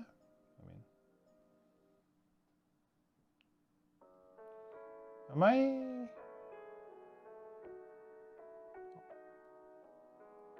Always loot. Always use loot deck. Automatically apply conditions. That's what I'm looking for. Not confirm applicable conditions. That's when if they want to add poison and stuff, which is... Oh wait, no, it's done double damage now. It's done double damage! Malchondrian gifted a tier 1 sub to our 1980. Hey, Malchondrian! Malchondrian gifted a tier 1 sub to replacement Thank you so part. much for the 2 gifted. That is incredibly kind. Thank you so much. I really appreciate that. Ow! 1980 and replacement part. Make sure to thank Malchondrian in chat. That is incredibly kind of them. Sub goal achieved. Thank you guys. Appreciate that very much. That's awesome. Thank you, thank you. Welcome to the adventuring party, Ow, and replacement part. Welcome, welcome. Thank you again, Malchondrian. It's very, very kind. And Phantom as well for gifting that sub as well. Thank you so much, guys. Very, very kind of you. Pog frogs, pog toads, and guards in chat. I'm gonna miss that guy.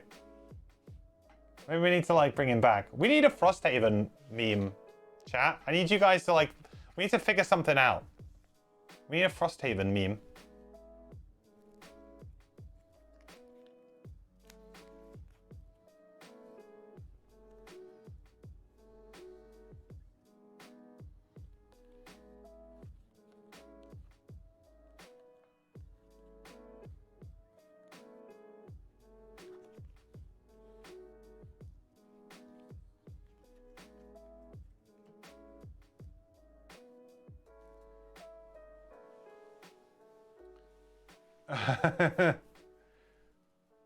Craig needs a friend. Death Cloud, what was it? Isn't Frosthaven, right? I mean, Backcloud. Backcloud was like it was strong to begin with, but it waned very, very quickly.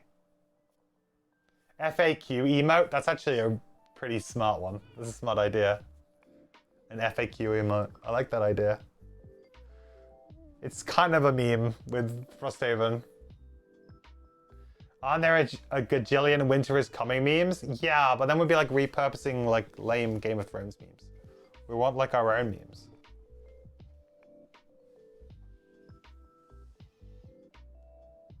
What do I do with the Drifter here? Do I just like ignore these two and just like, see ya? I kind of want to pull them like I kind of want to like loop round. I'm a bit nervous about getting blocked though. By the Earth Demon, and then where do we go from there?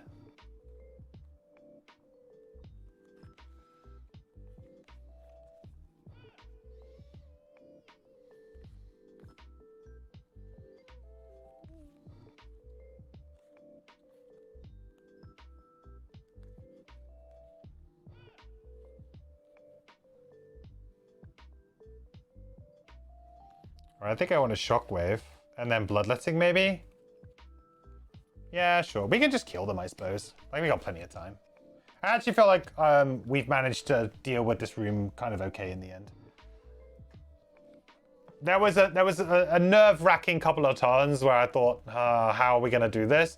But actually, now that we've figured it out, this was a massive turn. Really turned the tide of the whole room. They do have one use Frost Heal Self, so be careful. Yeah, I guess. They could heal off that wound. Draw.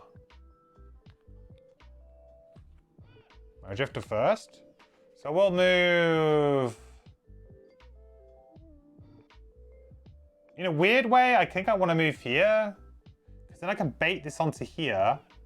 And then I can get it with my Deathwalker later on. Oh, I'd have to go 70. No, I couldn't anyway. No, I couldn't anyway.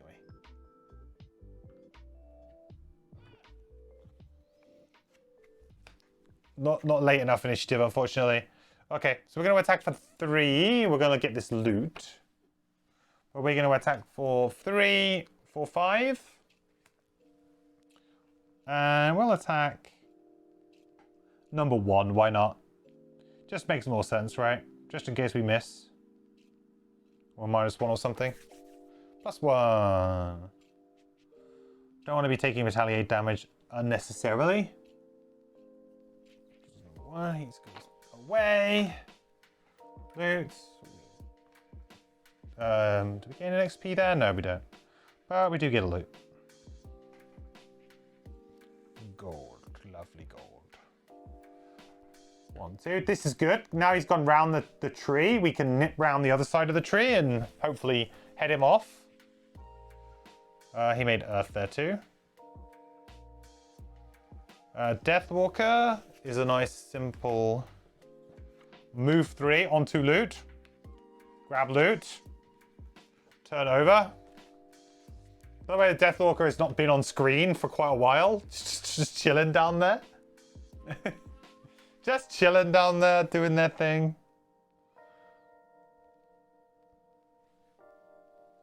2 hide. Very nice.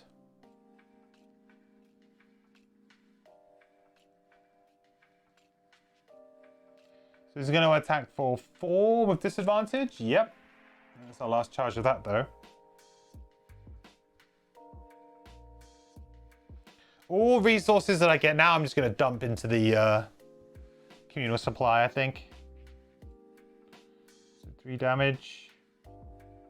Oh, 2 damage because of the shield. Very good.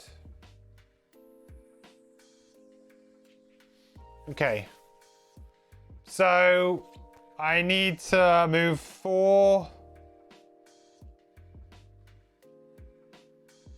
I can kill that. So then I just need the Drifter, just needs to kind of run up here and have a go at the Earth Demon, I guess. This is actually like, we're actually very well placed to just easily kill everything and kind of just like amble onto the, to where we need to be.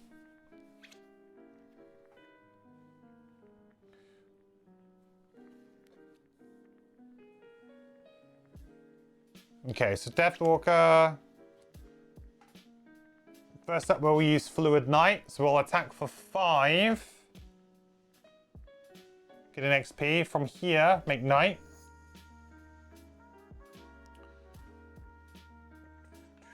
I'll use my Spyglass because I'm going to be long resting. So 5 with advantage. I think that'd be a ×2. 10. Dead. Then we are going to move 4. Wow.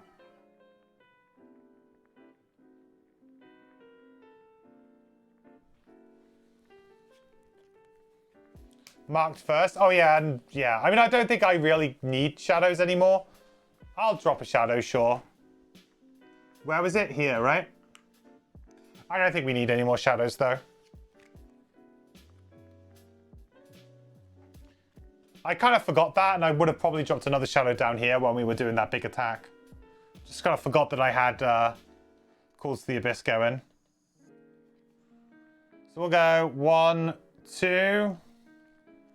And we'll just heal ourselves for 2, and we won't do anything more, I don't think, on the Drifter. I think we're just going to chill, because he's healing himself for 4. Oh, he's going to immobilize everyone, right? Range 2. Maybe I don't do that.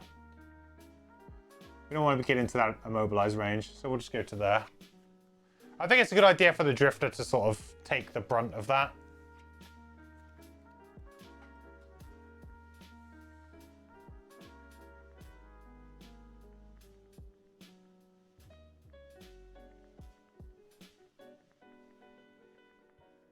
Okay, so I have to long rest on my Deathwalker. I mean, it's up to me on what I do with my Drifter here. I could just short rest. Try and get up to the thing. I'm just worried that the only way that I feel like I can lose this is if I somehow get immobilized. You know, some like terrible thing happens and I get immobilized. That would suck. So let's short rest on the Drifter because we've got so many cards left. And see where it takes us. I don't think I'm going to be able to do my battle goal, which is to end the scenario with hit points value of 3 or less. Never exit a room tile with loot tokens in it. Miser, I've already done that. But we weren't particularly worried about getting our battle goals here, as we know we're retiring very soon. Right. That is a move 4, but it's probably an okay move 4 to get rid of. We got other move 4s. We only need one move for, really, at this point in time. 1, 2, 3, 4. Yeah, okay, here maybe.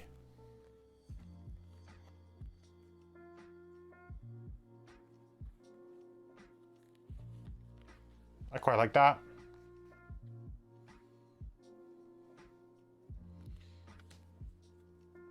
Move 3, attack 4. Okay.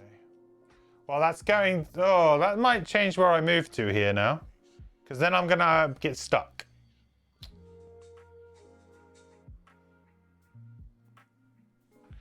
That's the first time he's actually moved pretty fast, huh?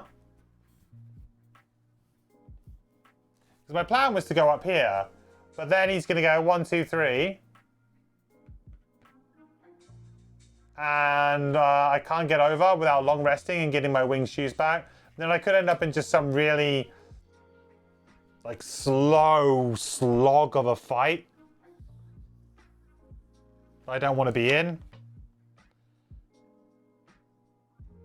I mean, it's probably okay, but instead, I think I'll just go. I'll just get up into his grill. I think instead. So we'll go move 2 with retaliate 2. Whenever an adjacent enemy dies this round, move the character token back. Blah yada yada yada.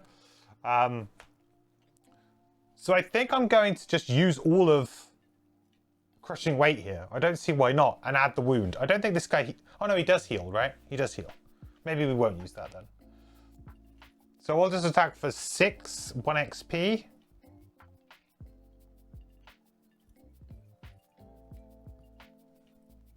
Six. I was thinking like, oh, I should apply the wound, but realistically he does heal fairly regularly. And we'll use Amulet of Life just to heal at 1 while we're here. Okay.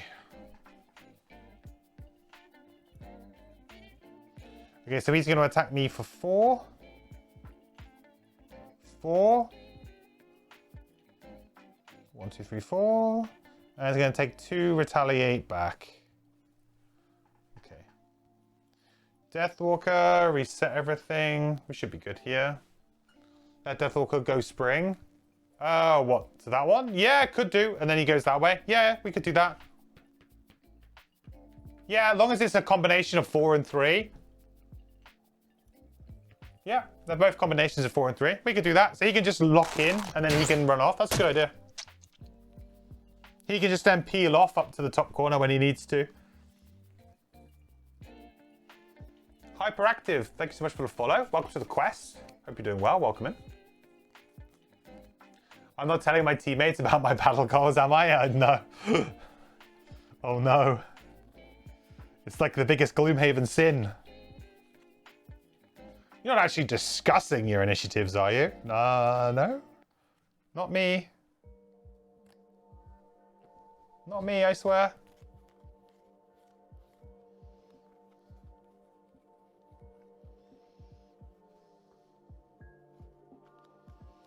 Oh, I long rested, right? To be honest, I feel like we're going to be fine here anyway. We are going to be absolutely fine.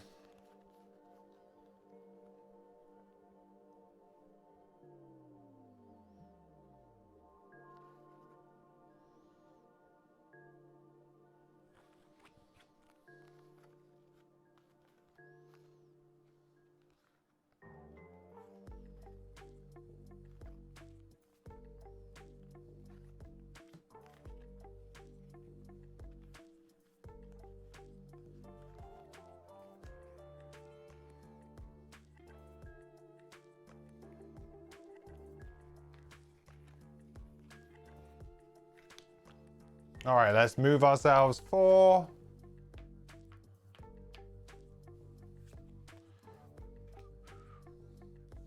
Then we're going to use Fluid Knight. So we'll attack from here. So we're going to attack for 5 and then XP.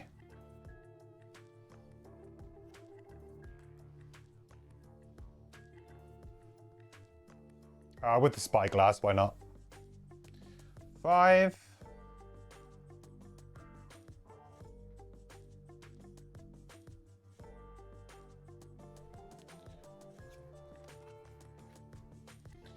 Okay, Deathwalker's done.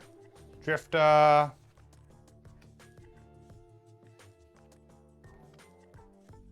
So I feels like overkill now, but there you go. So we'll attack for 3. Fortitude, we'll tick that over. So we'll attack for 5.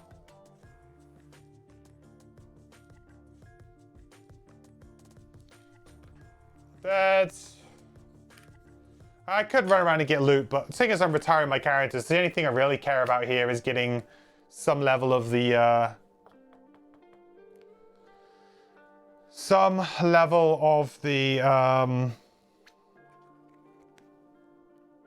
I'll get 1, I suppose.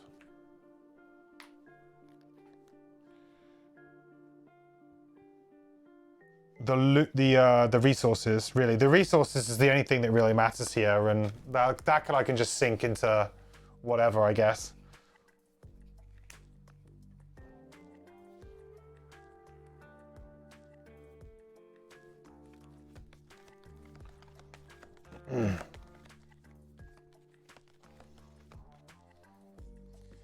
So, this turn then, we can get on the chest with the Deathwalker, which is nice. Drifter will just kind of amble over there, not quite get there, but be pretty close. So that's all good. So we'll just do like little move 3s, little move 3 actions. So the scenario is well and truly won now. I could probably go back and get this if I wanted to.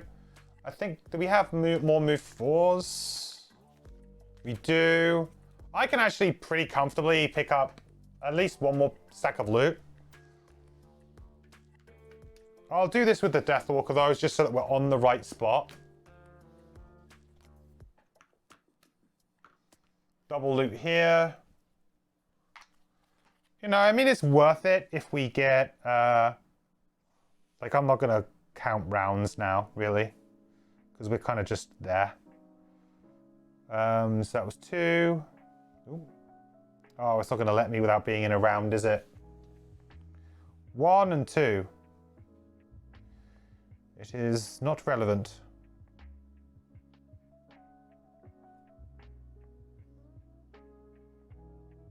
Oh, it's gone to the wrong person. Does it really matter? Maybe.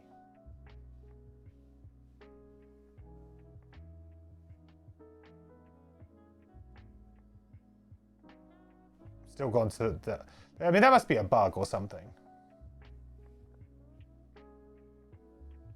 Oh, because it was already drawn by the Deathwalker, maybe? Oh, I don't know, the metal's there now. I don't know, maybe it worked. Okay, Deathwalker's just gonna, next round, Deathwalker's just gonna long rest. Devs, call in the devs.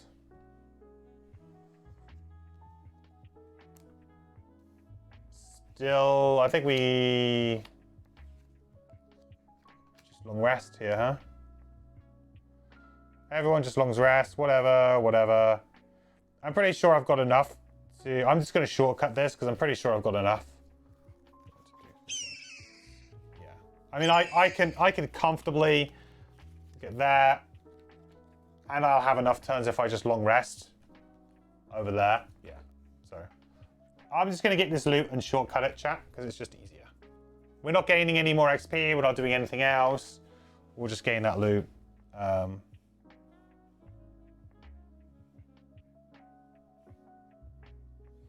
There is nothing else to be seen here, really. Hey, Snowthistle! We got it in the end. We got it in the end. Okay. That is it. That is it. We win! We win! We win! We win! We win! 10.2. Scenario conclusion. At last, you have found a clue that might help you discover the nature of these keys. Ooh. Atop the pedestals, you find 2 halves to a mold in the shape of a key. The mold is made of stone, with engravings that dictate all 4 elements. You look around at the enemies you defeated. Each wears one of these two symbols, either the leaf representing spring or the snowflake representing winter. You remove these icons from the fallen and, to your delight, they fit directly into the inset carvings on the mold. Some magic within the stone triggers, and the carvings throb with pale light, green for spring and blue for winter. It seems there is more you must uncover before the secrets of the key will be made fully known to you. Ooh.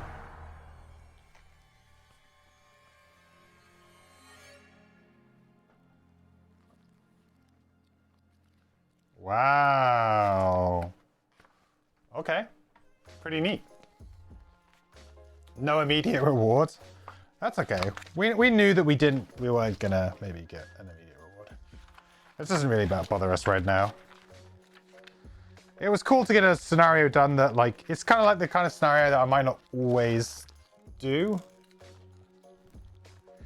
We gained 2 collective snow thistle. Yeah. Add event, winter road event 49 to the winter road deck. I like that. I like ones like that add stuff to the deck. That's like a little bit more fun. Adding things to the deck, I think, is cool.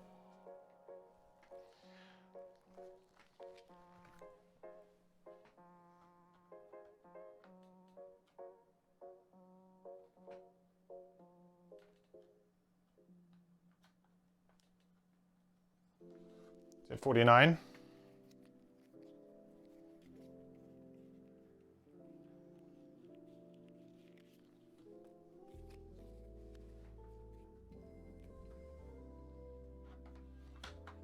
Yeah, I'm a big fan of those kinds of things because it just, you know, it makes it a little bit more exciting. Some of these steps, you know. Sometimes it's nice to have an exciting draw from an event deck.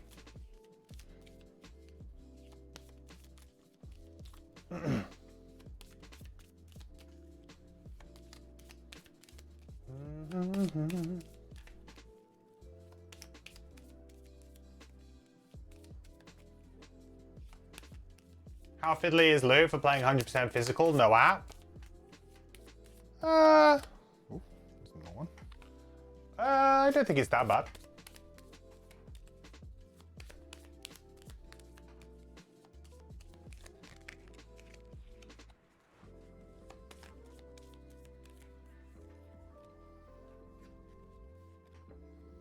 How did that one get in there? I'll have to do some investigation on that. I think the loot deck is kind of fine, really. It's a little bit of extra setup, but not massively.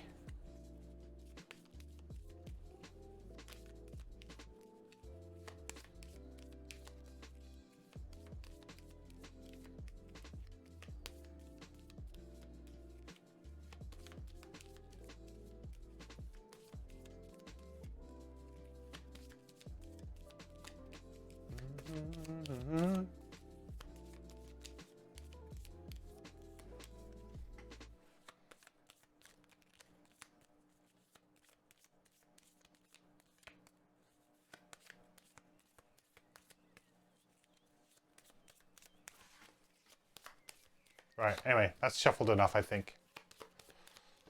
Little shuffles. Try not to look at it when I'm shuffling so I don't know what's coming up. I'm like, okay, just hide. Put it back in. Try not to look. Alright, well, we got mission success, though. Success. Very good. So, we might have just enough time to do a very quick outpost phase. Although I'm not really doing anything with my outpost phases at the moment, so it's just a chance for us basically to resolve an event. So we shall do that. We'll chuck that snow thistle into the collective supply, and then that will be that, I think. And then tomorrow we can do the Drifter retirement scenario. You can see the end of that, finally. Hey, Pelican.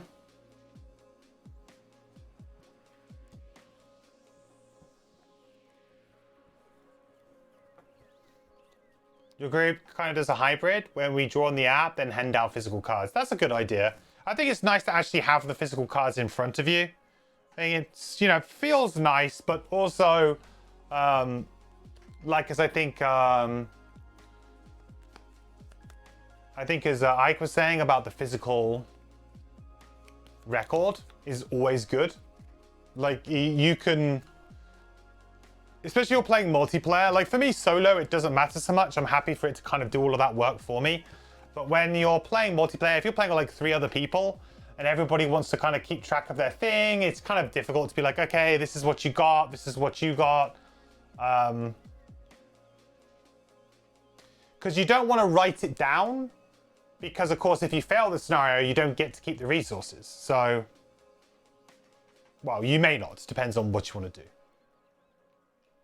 So I totally get like keeping an actual physical like record of it, like here, take the card, makes a lot of sense. And you could just have the card set up to one side and you just draw the appropriate one from the appropriate deck when it comes up. You don't need to like create the physical deck.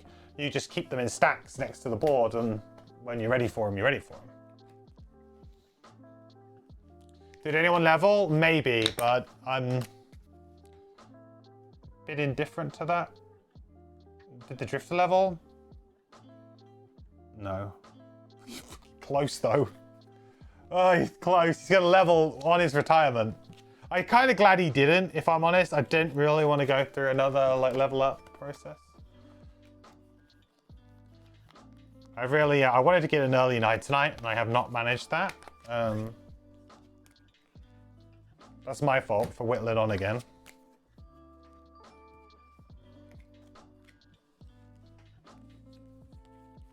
Okay, that's all good. Right, let's do a quick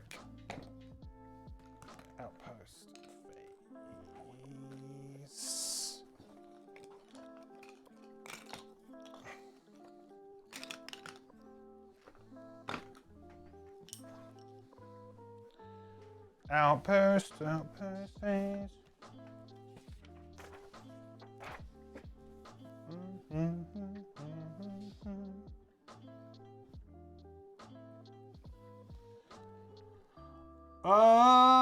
15.4. What? 15.4? No way.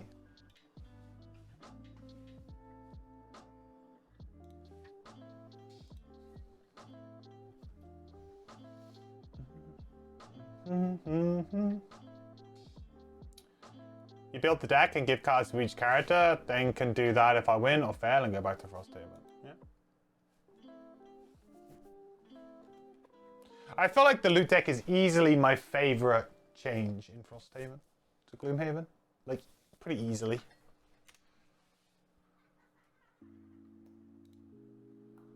Like, just the way that you now value loot is way different. And the fact that you get that kind of nice kind of like, ooh, something happens, you know. I really like that. You know, you didn't get that before.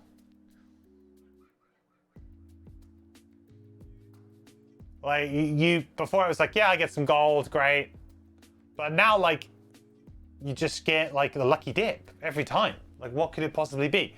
The only thing that I will say, and I don't know if other players, this is like something that I've noticed, and I don't know if other players have noticed it too. Have like many of you who are out there playing as well, have many of you really struggled with resources? Like, have you struggled to not be able to build things? Have you had to wait multiple scenarios? Or have you found it when you're playing multiplayer? Because I'm playing solo, so I can hog all the resources all I want. So if I want to build something, I just say we're building it. And no one's really, you know, no one can tell me otherwise.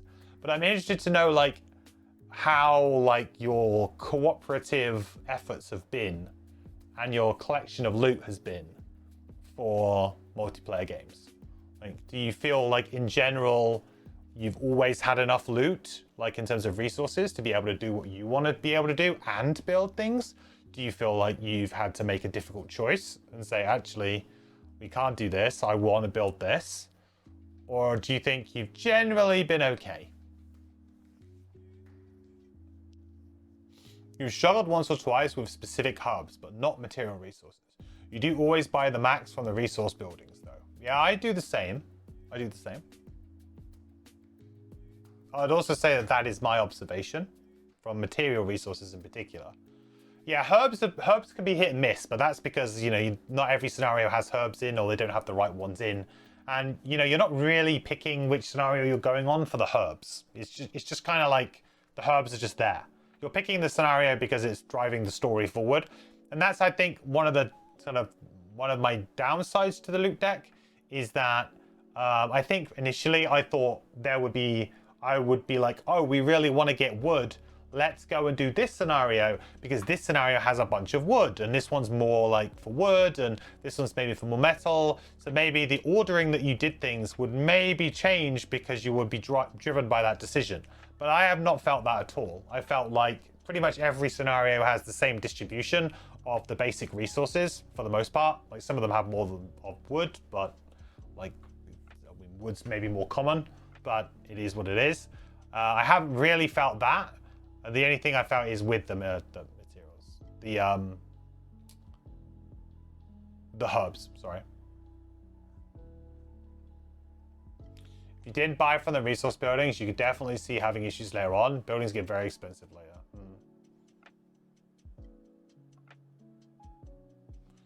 One of the guys needs a particular herb for a personal goal, and you can't get it. Okay.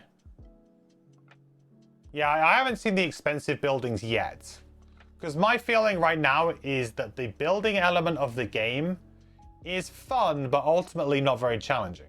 Like I'm enjoying collecting resources and building things, but I've got giant stockpiles most of the time, and I've never really felt like, oh, I really, really need to save for this.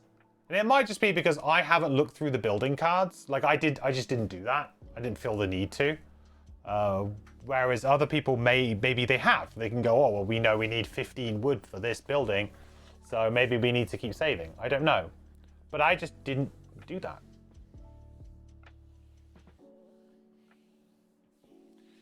Yeah, you can look at the upgrading build. I just haven't. It just felt like unnecessary to. Like, or like against the spirit of the game in a way. But, I mean, I guess it's not, but... I think it's interesting. I'm interested to see where it goes at higher levels anyway. I was just anecdotally wanted to hear from you guys what you felt, because yeah, so for me, I felt like although it's really fun looting resources, the novelty of that has worn off fairly quickly because I feel like ultimately I always have the resources that I need to build what I want. I've never been taxed yet, struggled yet. But maybe that's to come. Maybe I just need to wait. All right, let's do the 15.4, which should be this should be the story segment about the Drifter scenario. Should be. You respond to a note from Lysteritas, returning to its cabin to find the place ransacked and the research stolen. Oh, it was the Radiant Order from White Oak. Lysteritas explains, nursing some cracks in its arm. They said they had received word we were conducting blasphemous research up here, and that they were here to stop it. They took my notes on the location of the oak grove, and then destroyed everything else. I think they're going to go destroy it. You have to go stop them. The Radiant Forest is a treasure trove of botanical wonders. And who knows how much they'll destroy. Lysteritas grabs some parchment and begins scribbling out a crude map. Follow this. It should get you to what you seek. I just hope you're not too late. Yay, unlock scenario 70. Whoop whoop. Da-da-da. The True Oak. Ta-da.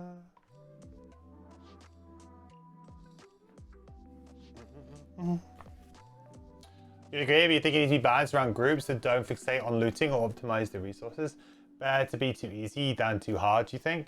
Yeah, yes, but also an element of me is still like feeling like sometimes a lot of it is a little bit busy work for players. Like it's, you know, ultimately, if resources aren't hard to get, and I'm never really struggling to have enough to build what I want when I want, what is the value of me looting a lot? Now, I feel like I do a pretty good job of looting. I don't feel like I do maybe the best. I certainly don't feel like I do the worst, though. I feel like on average, I do well. I do good at looting. And I've just never felt taxed.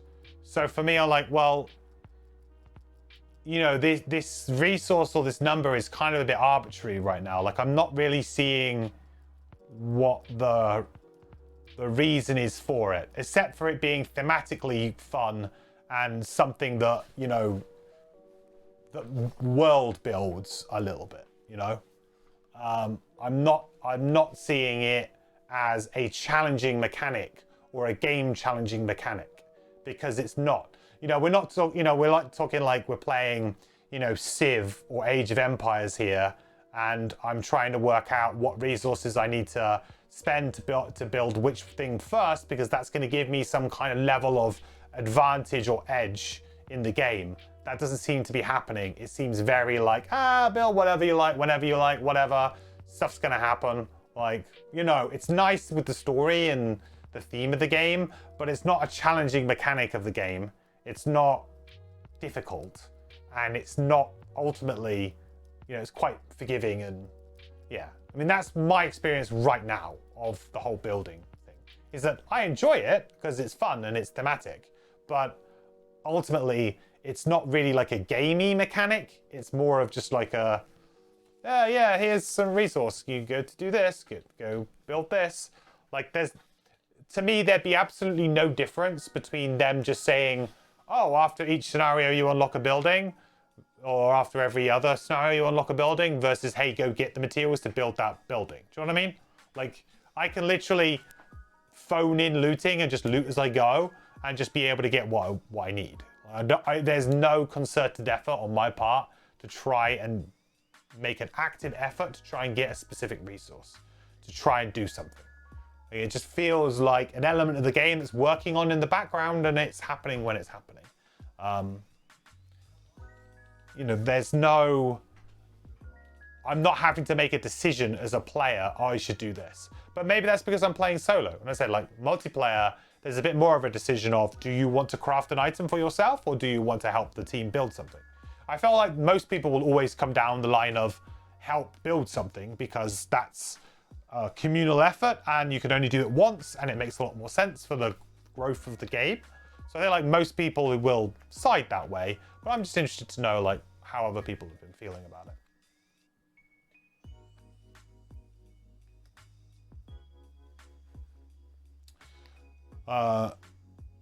Because I've just never been left wanting in the game so far.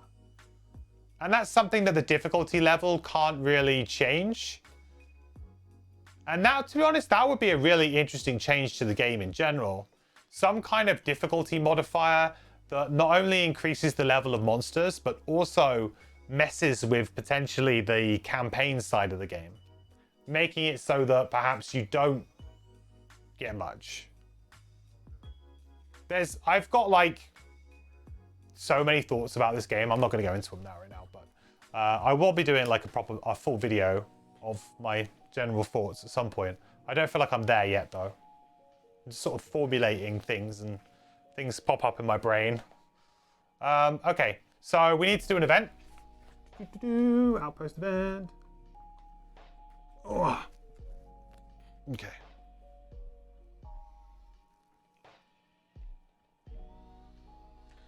All right, Winter Outpost 20.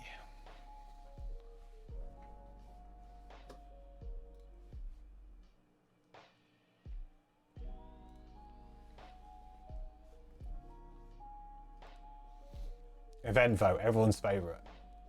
Attacks are a good point too. You can get messed up by some events. Yeah. Yeah, that's fair. I feel like, I mean, maybe this will be one, but I feel like so far I've managed to dodge most of the bad events. I've had one attack that was like fairly easy to stave off. Okay, Winter Outpost event number 20. You know that I support this outpost's guard, but I've done everything I can. Mayor Sather stands firm in front of Captain Olmsted, who is speaking at a volume better suited for the battlements than the mayor's cabin home. You can't be serious. We are this close to being able to support more troops, and you're telling me we can't stretch that little bit? The captain looks on the verge of popping a blood vessel. I've done everything I can. With any luck, we've seen the last of the attacks. We haven't seen one in... Sather looks over to a calendar with thick black X's denoting each attack. Well, that may have been the last one. Can't you cut from the... I mean, there must be something. He grabs a decorative mug with Frosthaven's crest off Sather's desk, gesturing to it. Sather takes the mug delicately out of his hands. The answer is no. Option A. You wouldn't want to make a habit of it, but you could kick in a bit from your personal coffers to assist in the upgrades to the barracks. Option B. This is internal town business. They'll come up with the funds eventually. All right, guys. Poll is up. I just want to maybe, you know, reiterate some points here that we are about to retire our characters. So gold is maybe not necessarily something that we really care about right now. And just want to reiterate that, and that we are very flush right now with gold on our characters. So, you know, it's you know, anything that might help us in the future might be good.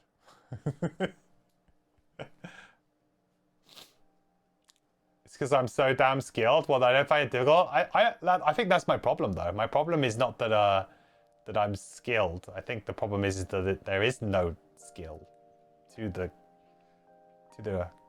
campaign elements of the game, which is fine. Like, it's not necessarily, you don't need to have them. It's just an observation. Hey, look at that. Some absolute rogue person decided to vote B. Not 100%. Find the traitor in our midst.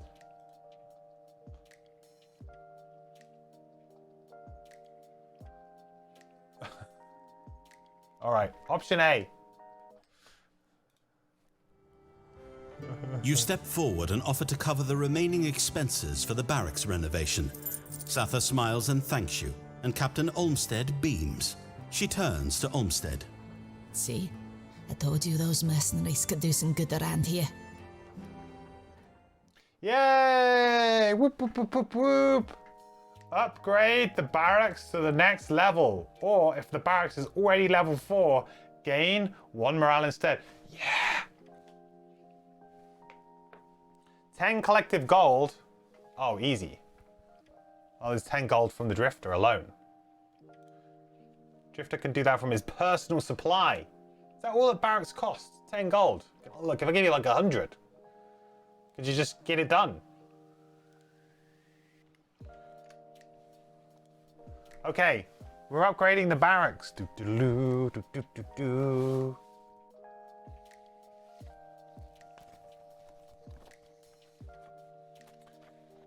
is peanuts, or did gold value change from Gloom? The gold value hasn't necessarily changed, but just your ability to earn it has generally slowed down.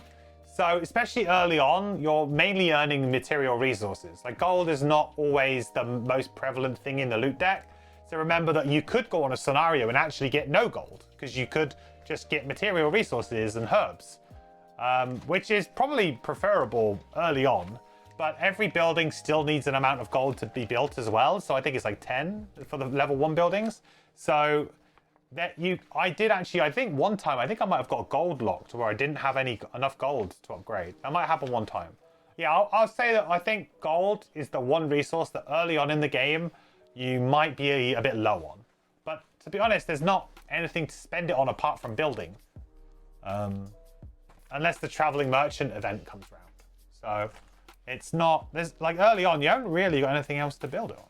So does this get shuffled in? No, this is gone. It's gone. How would we have barracks level 4? Oh, is there a way for you to... Is there more of these? That's confused me. Okay.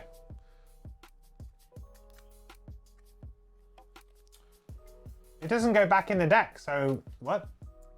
I mean, I guess otherwise it would be kind of broken. Maybe, oh, maybe like you get another event to add it back in at some point. Ah, that could make sense. But then what if you rip it up?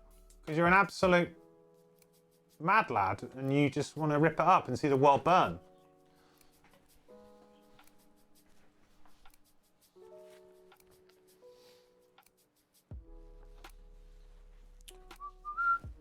Items don't cost gold now. The majority of them don't know.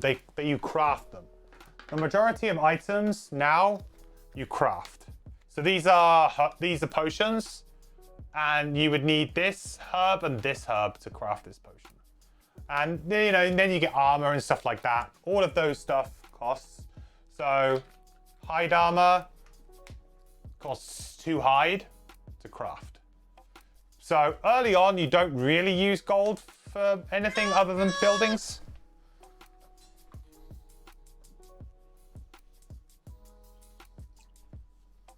All right, so we got stuff to stick. We got sticky sticks. Before we do that though, we'll do our building operations.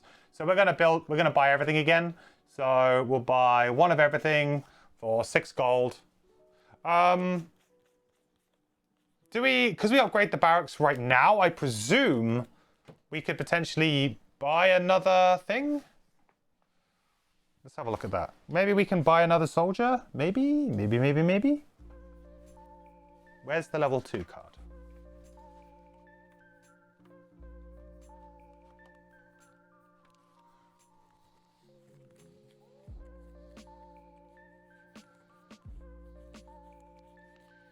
Barracks.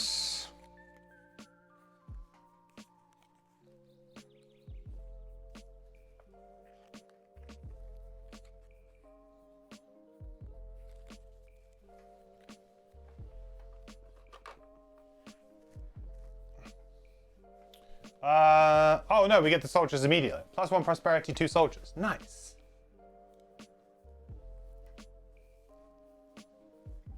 Boom. +1 prosperity, +2 soldiers.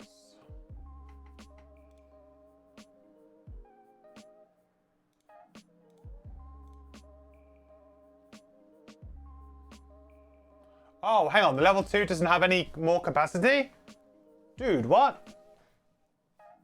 Oh, is it just missing on this sheet? The heck?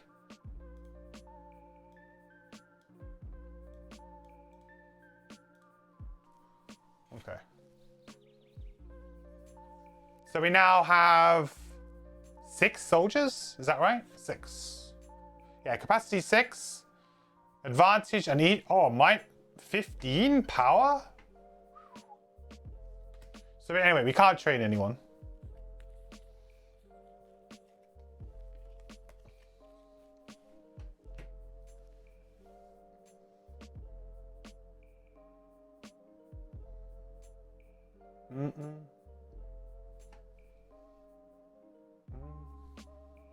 Sounds more interesting than simply buying the visibility cloak at level 1. Oh yeah, the itemization so far in Frosthaven has been excellent, I think. That's a big thing as well. I think they've done a really good job in just creating a bunch of new items that are interesting to use, and then kind of like squeezing the item range down a little bit, so there's not, you know, these, you know, like must-have kind of overpowered items immediately that you should just buy without question. I feel like that's really good.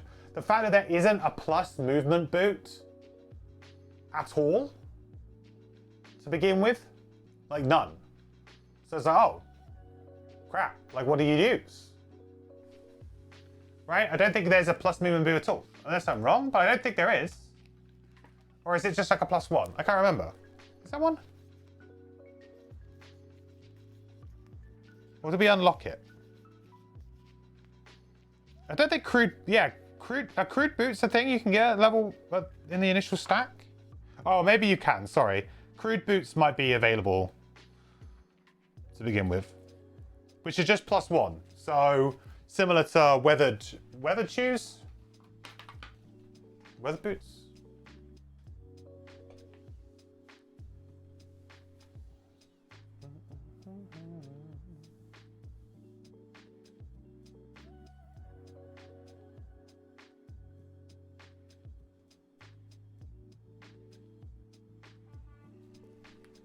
+1 on 1 move. Yeah, that's it.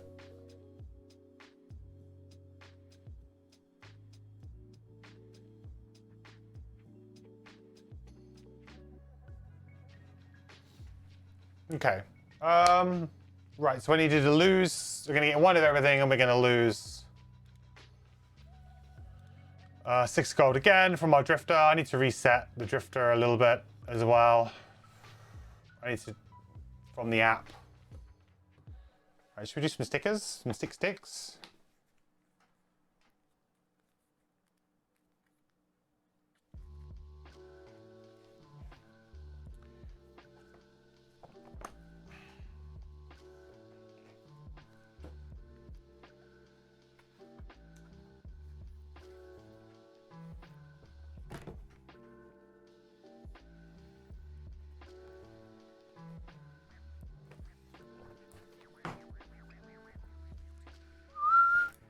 Should I turn the side camera off now? Let's turn the side camera off now.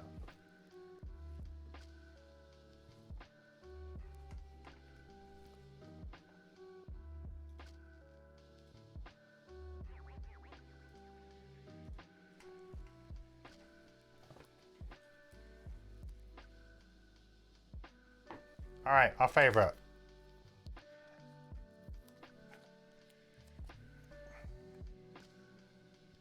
Did I record today? I did. I had a nightmare there thinking I didn't hit the record button. I just had a brainwave moment. I was like, did I hit record today? Really annoying if I don't. Have to wait like a week for Twitch to download the VOD. Okay. 70, done. Very nice.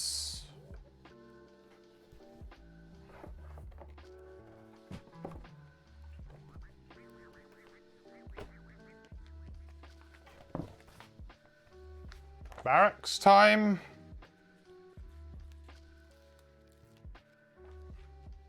See you, Mayor. Thanks for stopping by, buddy. See you tomorrow. Okay. Oh, that's a nice fit. Oh, that's a nice fit.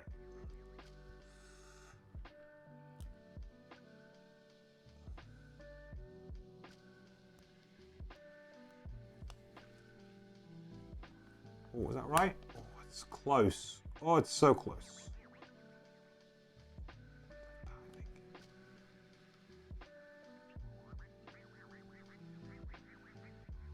Oh, that's slightly off to me for some reason. It's because it's like at an angle. What absolute mad lad decided to do this? Oh no, it's like a silly angle. Ooh, ooh. Ah, there it is. There it is. That's the one. Oh no, it's like way out at the back. No. Ah.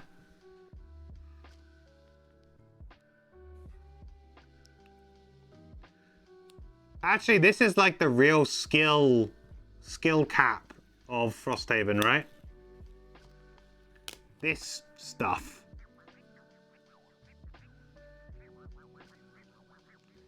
Take it all back. The real challenge of Frosthaven .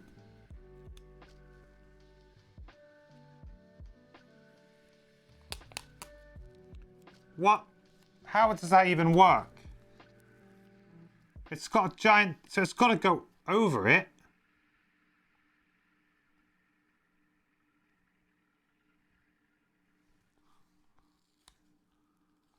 Then it says, oh my word.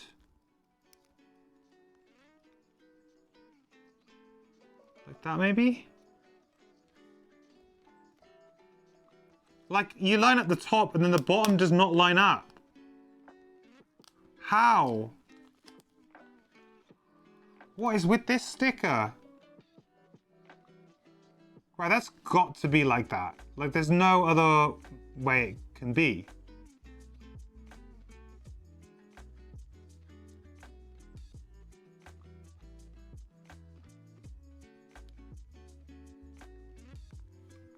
But then this is like way off. Like it's in the middle of nowhere. Am I going crazy? Like, what the hell? Is this sticker just not cut right, chat? Please tell me I'm just, like... Frick.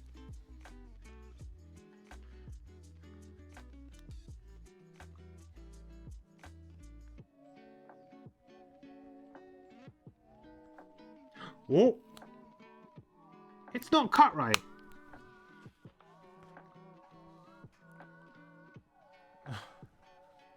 Just slap it on, I hope it. No! I want to maybe put this on my wall. I mean, I'm maybe not. It's kind of like ripped up a little bit now, but...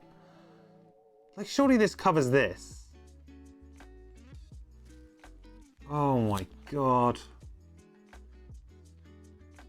Yeah, surely that's got to, like, so this is the bit, right? So it's got to go there, and it's got to cover that.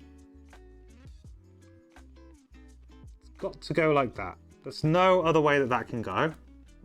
That then pretty much marries up with the back. Kind of. But no, doesn't somehow still. Oh, God. This is so stressful.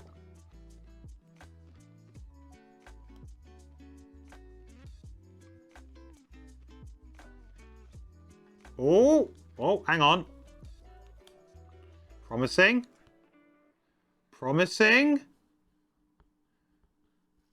Hello.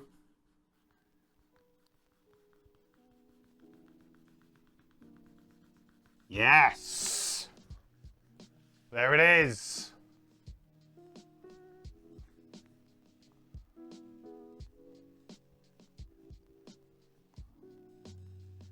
Beautiful. Wow. Look at that. Look at how close that stick is. Look at this, it blurs completely out of focus. Perfect. In every way.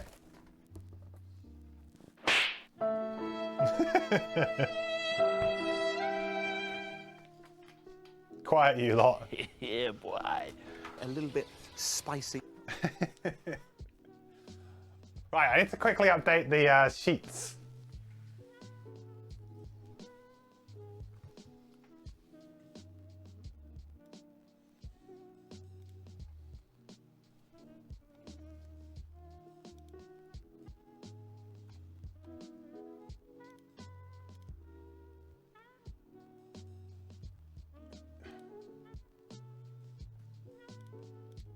We gained a bunch of snow thistle there, didn't we, as well? 2 collective snow thistle. I don't think I've put that in.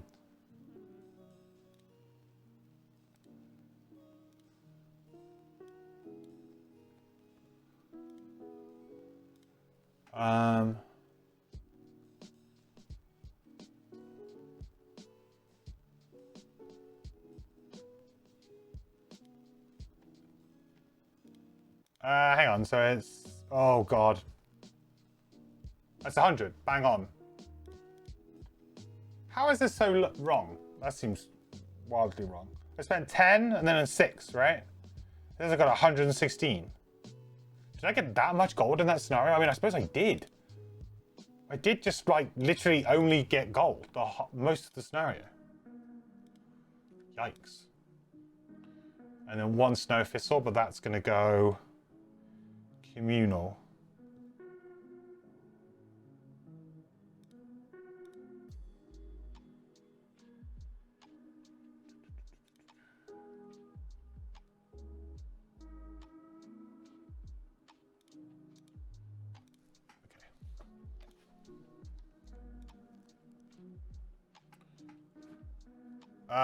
Cool.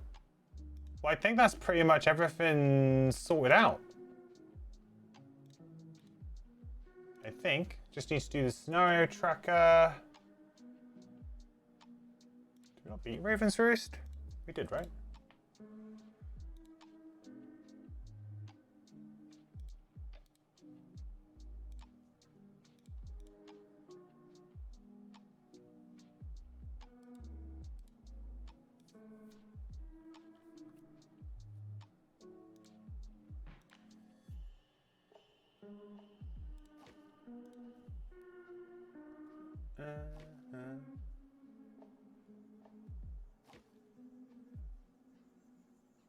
Can't you just flurry of access to stickers?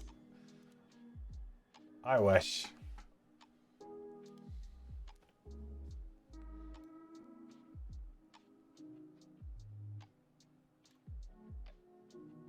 Okay, good stuff.